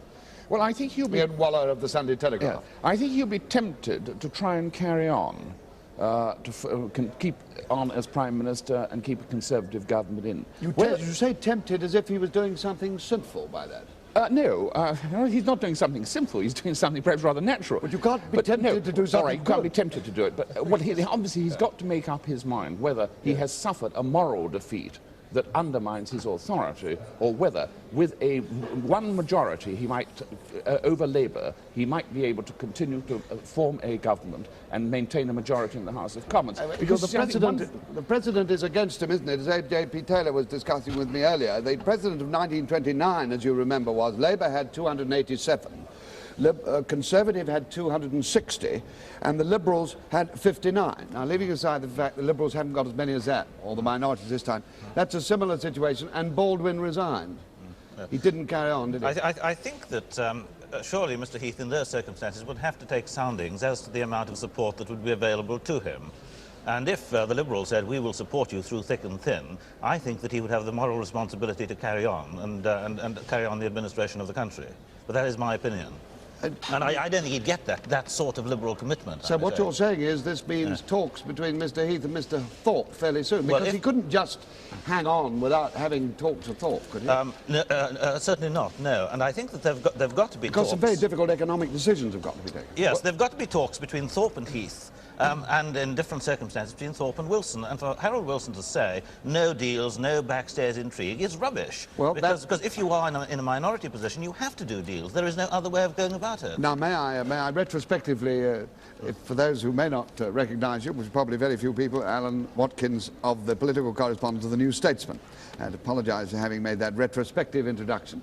And now, Andrew Alexander of the Daily Mail, I think someone who, by his own writings, has shown his sympathy with Mr. Powell and some of his views in many respects. Do you think that Mr. Enoch Powell has, perhaps this is too dramatic a way of putting it, has destroyed Mr. Heath by his dramatic call to vote Labour? 11 seats changed hands in the Midlands, which could perhaps be attributed to this? Well, we shall never know. But the evidence cannot be altogether ignored. What you have to bear in mind is that the Midlands did behave uncharacteristically in, I think, the 1966 general election. Therefore, we can never be sure, but the strong suspicion will inevitably linger. If it does turn out, and with great respect, the computer and the swingometer... Please be as disrespectful as you like. They are merely tools. Well, it's like authors talking about their typewriters for political correspondents to talk about computers. Well, for these rather unsuccessful, with respect to these, disrespect to these rather unsuccessful tools, if it does turn out, obviously, to be a cliffhanger with 1 or 2 seats deciding it either way, then, of course, any little bit thrown into the scales either way is bound to have had an influence. I think there must be something in it. In a situation, political situation, which is bound to be confusing and difficult, and an economic situation likewise, do you see, looking ahead, Mr. Powell re-emerging into the political arena and those arsenals of divine revenge giving him the weapons for a comeback? I certainly don't see a clear way in which this would happen, and I'm sure he took the view that he was, in fact, almost certainly committing political suicide by what he did, and I think probably the fatalistic streak in him has taken over from then. He's done what he thought was logical and inevitable and morally right, and will think that if... Well, he's a bit like the Japanese pilot, isn't he, who crashes, who delivers the bomb in his aeroplane. Well, it's rather like the Japanese pilot, the kamikaze pilot, who thinks that nevertheless something might happen to rescue him at the last minute. He can't be that certain. May I put this to you? Supposing Mr. Heath does not take Alan Watkins' advice and does not stay in office and face Parliament and hope to get Liberal support, but he goes, and Mr. Wilson comes in as a minority Prime Minister. He said he won't do any deals with the Liberals of any kind behind the Speaker's chair and all this. Do you take that seriously now in this situation? No, I don't. You're talking about Harold Wilson now. Yes. Yes, well, he'll have to talk to Jeremy Thorpe. I may say that I don't accept that the computer projection at the moment. I think it is quite likely that Labour will get the 318 seats necessary. And the computer projection at the moment, if I may just remind everyone, is Conservative 298, Labour 308, Liberal 14, and the others presumably about 14 also, and Labour majority over Conservative 10. Ian Wallow, how do you see it? I think that what will happen is that if Mr. Wilson does take office, he will not do any deals with the Liberals. He will challenge the Liberals to support him or defeat him. And now there's one very big problem about this, you see. The Liberals will not be over-eager to precipitate an early general election. for financial reasons, if none others. And they have had a very nasty setback in this campaign. They've certainly got a large number of votes, but the prospect of their number of seats is very small indeed. But may I now there remind is you going to be this hodgepodge of nationalists, Exactly. and Ulster Unionists. Yes. This is not a simple block of 59 people yeah. like there was in the 1920s. And many of them will be in complete disagreement with each other and with the Liberals. So I would have thought that there was every possibility in the national interest, as well as anything else, for a government to be come into power. I think it would have to be the Labour government, because I think the decisions that have to be taken are so great that the present government has lost its moral authority. It's got to take office and perhaps go on for a year or so. Could I put one point to you? Everyone has been using words like, not necessarily you gentlemen, disastrous, appalling, unstable, weak, indecisive. Aren't we being a little, isn't that a little overdramatic? It is a serious situation politically and economically, but the simple fact is there will be a Queen's government. The measures will be taken by somebody when they're office, and the country's not going to crumble, and we're not going to go bankrupt overnight, are we? No, I certainly don't think that the Liberals are likely. If in France we have a Labour government, I don't think the Liberals are going to dash in and defeat it when it brings in an emergency budget. For one thing, the Liberals will naturally not wish to precipitate an early general election, least of all to do it and look irresponsible in the process. But I do think, and this is an important point in reply to Alan Waller, that in about a year's time, the Liberals might be very keen to have an election, because they will have noted in so many seats, people will be able to sort out their second preferences. And that might mean an election in which the Liberals will be able to pick up quite a lot of seats, something more approaching the proportion of the votes. Well, if there's an election in a year's time, doubtless we shall see you then, if not before, later today. Alistair? And just to say that some of the expected news is now coming in. Sterling has fallen more than 2 cents against the dollar this morning, said to be a reaction to the election results. The pound is now down to 2.2837.5. It was 2.30 overnight. Of course, it had been going up slightly as the election had gone on, in the expectation in some circles of a Conservative success. And of course, the stock exchange, as we were hearing earlier on, has seen some quite dramatic early marking down. It remains to be seen whether those markings down will stay, but that's the broker's view at the moment. They are indeed said to be slashing hundreds of millions of pounds from the value of shares. Well, that was quite expected. The second thing, I think, which we must expect now, David, is that we will live, whichever government is formed, in a perpetual political situation. All these old worries about invalids in the House of Commons, absences, particularly, say, for attendance at the European Parliament, fog holding up odd MPs in critical votes, and of course all the polls and every by-election becoming a major national event. I think that is indeed the case. I think it's a very depressing prospect, I think. But on the other hand, I'm not quite certain one shouldn't look for some catharsis out of this, some sort of actually making people think again and try and behave sensibly in this sort of crisis. It may not be necessarily for the bad. Well, it remains to be seen how they're going to think again, and of course coming immediately after a general election, when politicians have committed themselves, some would say sometimes unwisely, they may be held to that in a perpetual political state. I mean, we heard Mr. Jack Jones there saying what he thought the Labour Party would and would not accept from a government, and it's a little bit difficult. I think somebody was saying last night one doesn't hold people to campaign promises, but perhaps the country will now. Well, perhaps so, but they will not want people to play politics, and the popularity of politicians could be very gravely damaged if people seem to be playing politics, and yet I'm afraid they're bound to seem, because they're very difficult issues. People have deeply held different views, and they have the votes to inflict those views, or try and inflict those views on others who don't agree with them. Well, now, Robert, you're good on catharsis. Well, I'd just like to underline the fact that I think the pressure on this new Parliament not to play narrow, petty politics is going to be fantastic. If the economic situation becomes as grim as your initial figures suggest regarding the dollar and all the rest, then the pound, I see every possibility they will be forced to act in a statesmanlike way, and any party would incur enormous odium that appeared to be trying to play it in a cheap way.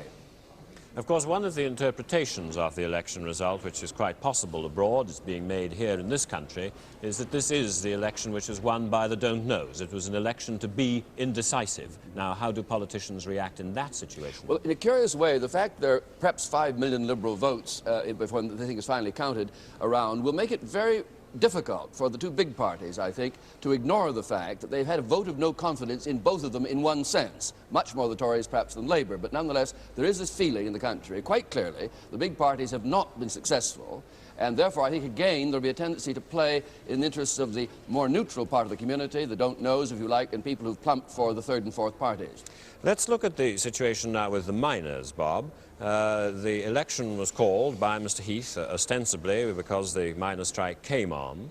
It was claimed by Mr. McGahey and other communists that they had forced the general election. Now they will be able to say, surely, that they have forced the defeat of the Conservative government by their action. Are they not going to be reinforced in the unions, and will that not make it harder for whatever government is formed to reach any concordat with the unions, whatever name is used for it, or indeed to take action on wage inflation? Well, I think though an incoming Labour government, a minority government, would be very tough indeed with any union that tried to wreck its attempt to get this new social contract. And there'll be great pressure on the unions not to bring down a government by being so difficult in wage negotiations and so on as to encourage enormous inflation. Therefore, in a curious way, a weak Labour government in terms of its parliamentary strength will, I think, get very large degree of cooperation from the unions. I fully expect that.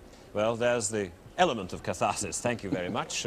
David, you go along with that, although, again, if I may just say this personally, it is a little surprising that Mr. Jack Jones, on being asked by Robin Day about the economic situation, should immediately talk about the repeal of the Industrial Relations Act and old age pensions. Well, I think it's natural that he should, and I think that there's something has got to move very fast on this. I do not think the Conservatives can, in fact, form a government on the position we've got. Though I might just put in one other important bit of arithmetic we've just done.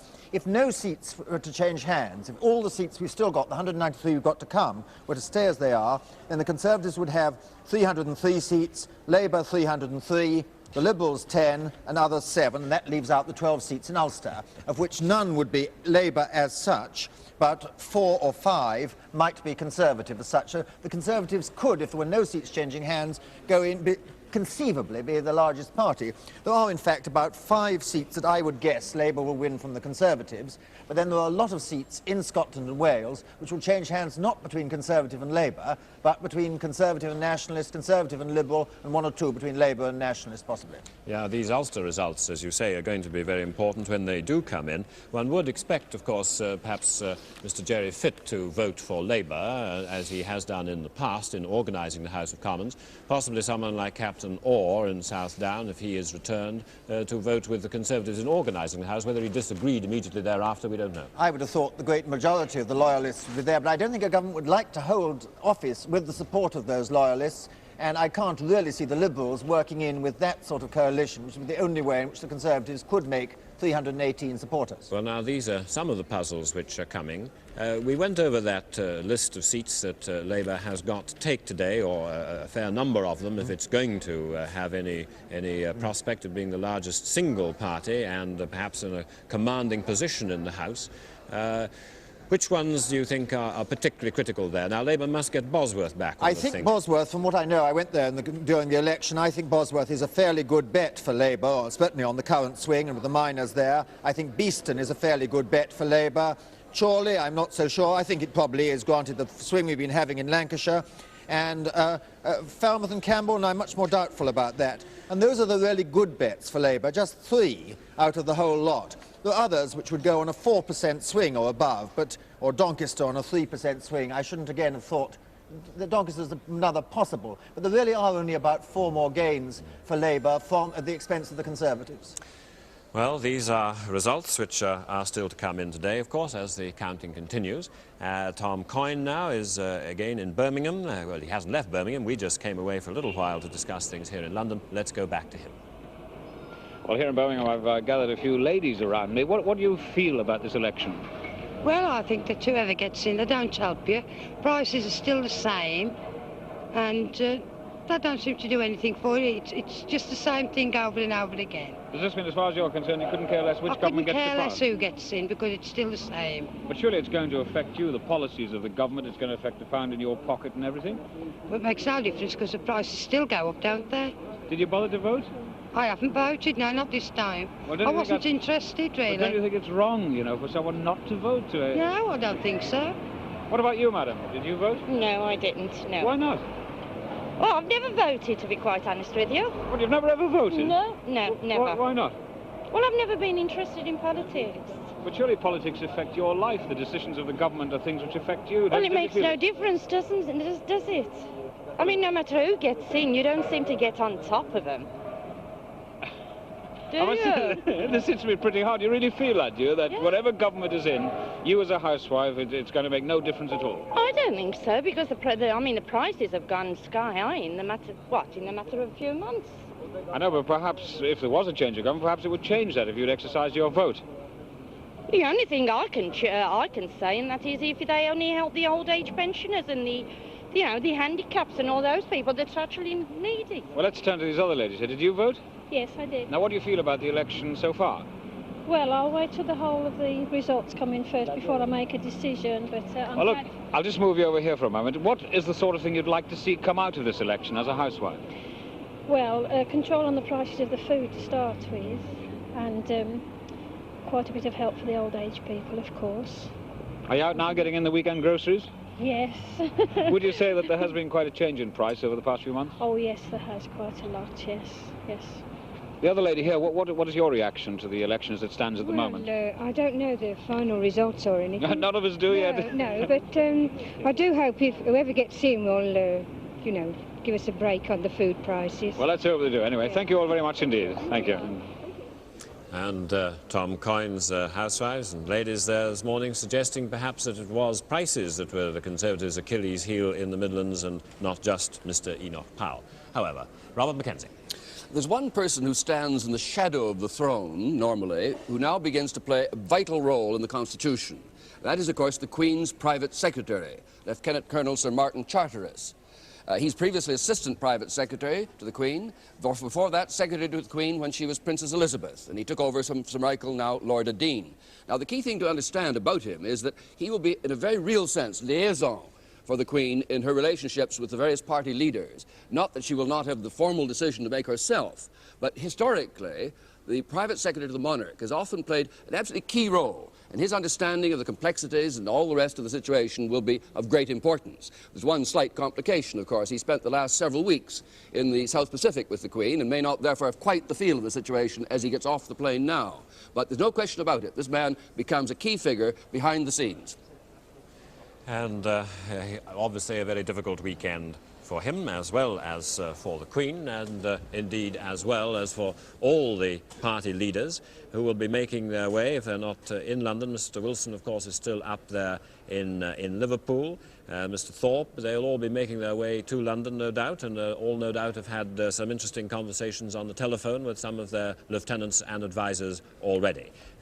Everybody very cautious about the election results so far. I think only Mr. Patrick Jenkin was prepared to envisage that Mr. Dennis Healey might be the next Chancellor while he was talking to Robin Day here, and just like some of the housewives in Birmingham said, they weren't prepared to commit themselves until they knew what the final results were. Well, there's political maturity for you. So, Robin, I think, is now going to talk to one of Mr. Wilson's lieutenants, Ron Hayward.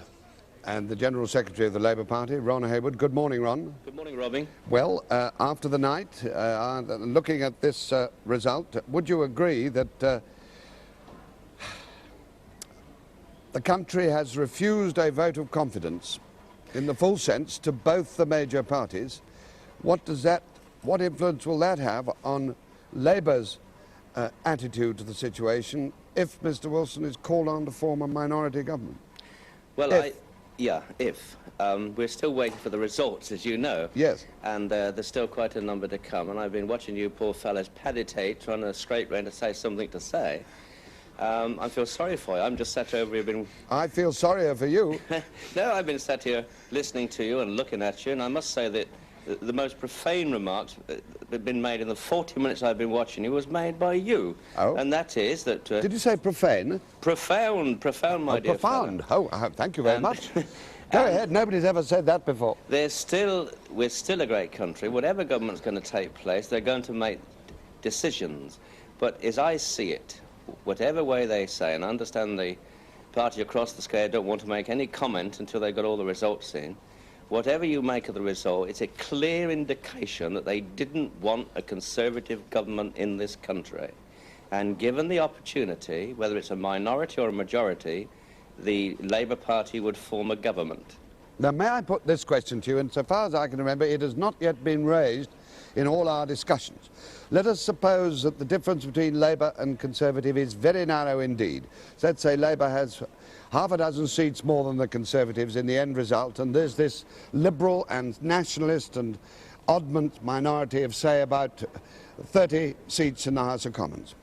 Do you think that in that situation, Mr. Hayward, there might be a case not just for a Liberal Labour government depending on Liberal support, but an all-party coalition of the kind we had in 1940 when Labour insisted on a new Conservative leader to lead the nation, namely Churchill, because it was the Labour Party that put Churchill into power? I would very much state that, Robin. You're talking about a situation, a war situation, a world war, when this country was in mortal peril, such Aren't we in an economic 1940 now, Mr. Hayward? Well, we haven't got bombs falling us, and we don't expect to be invaded from across the Channel in that sense, at least not by tanks and troops. No, I don't think so. Under the circumstances you just described, yes, if we had a Labour government with a majority of 6, dependent then upon Liberal votes, I am sure we'd form a government. I am sure Mr. Wilson would go forward with the things that matter first, tackling inflation, and he would then go forward with a programme, and if we were defeated, he would have to come back. But we want to make one thing quite clear, because one of you said there was some date about this. I forget who said it. You must forgive me like you, I'm tired. Yes. But make no mistake about it, if there's a Labour government, the Industrial Relations Act is going to go, and it's going to go very quickly. And now we've got Brian Walden in Birmingham. Good morning, Brian. Good morning. I'd like to bring in, before we ask you to comment, I'd like to bring in Lord Windlesham, a member of Her Majesty's government, for the time being at least. Lord Windlesham, what do you think about the possibility that the result might be so narrow that there might be a case for an all-party national government? Yes, well, I don't want to get drawn into too much speculation at this stage, Robin. There are 193 results still to go. It looks as though the two parties will be very close, and I think we want to see what happens in the course of the morning. Let us suppose that Mr. Heath has fewer seats than Labour. Do you think he would be constitutionally justified, morally justified, politically wise to continue as Prime Minister and face Parliament and take pot luck with the Liberal minority and the Nationalists and the Ulster seats and so on? That'll be for him to say. But I think in the situation which seems to be emerging, the strong possibility of a minority government, that there will be a need for everyone, irrespective of party, to put the national interest first and to bear that in mind at all times, as well as the interests of their own particular party. Brian Walden, you coming from a Birmingham seat, Birmingham Ladywood, where you've got quite a big swing in your favour, I think. Yes, I do.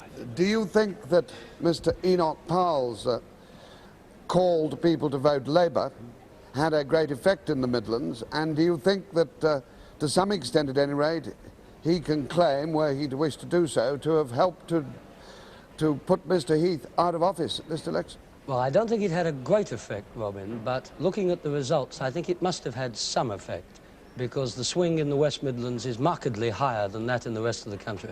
What do you see as the outcome of the political situation and constitutional situation we have been discussing in the light of the possibility of a minority Labour government? Well, the constitutional position as I see it is this, but you ought to check it with Bob Mackenzie. Oh, I know as much about it as him, but I'm you sure check you it do. with me. Okay, as I see it, Mr. Heath could resign this afternoon. He would then have to recommend to the Queen who she should send for. If Mr. Wilson were sent for and said that he was unable to form a government, then Mr. Heath has to continue. In what circumstances would Mr. Wilson say he was unable to form a government if he had more votes, more seats than Mr. Heath? Ah, but you know, Robin, and I know that that's not the point. The point is, does he have a majority in the House of Commons stable enough to continue with a government? But you know as well as I do, Brian, that he doesn't have a majority and know whether he has a majority in the House of Commons until he faces the House of Commons and people go through the lobbies. Yes, but... So why shouldn't he accept the Queen's Commission? Well, the difficulty is this. How on earth do you get the Ulster Unionists and Plaid Cymru to vote for increased taxes? My guess is that they just won't. And my fear is, I'm afraid, that we're going to have to do this all over again fairly soon. Well, if you're saying that situation, Mr. Heath goes to the palace, you say, and says, send for Mr. Wilson. Mr. Wilson goes to the palace and says, no, I can't form a government, man, because of Plaid Cymru and the Nationalists. So then Mr. Heath goes back to the palace. There's going to be a lot of comings and going. Why is Mr. Heath in a better position than Mr. Wilson was in your situation? I didn't say was. My view of this is that we should do what Disraeli said in the last century. I've forgotten what that was. We should hand the poisoned chalice back. Mr. Heath called this election. He should stick with it. He also said England was a very, very difficult country to move, which was Ted Heath's favourite quotation from Disraeli. Ron Hayward, what do you say to that? Well, I'm just laughing at Brian. He must be pessimistic this morning. Let me cheer him up.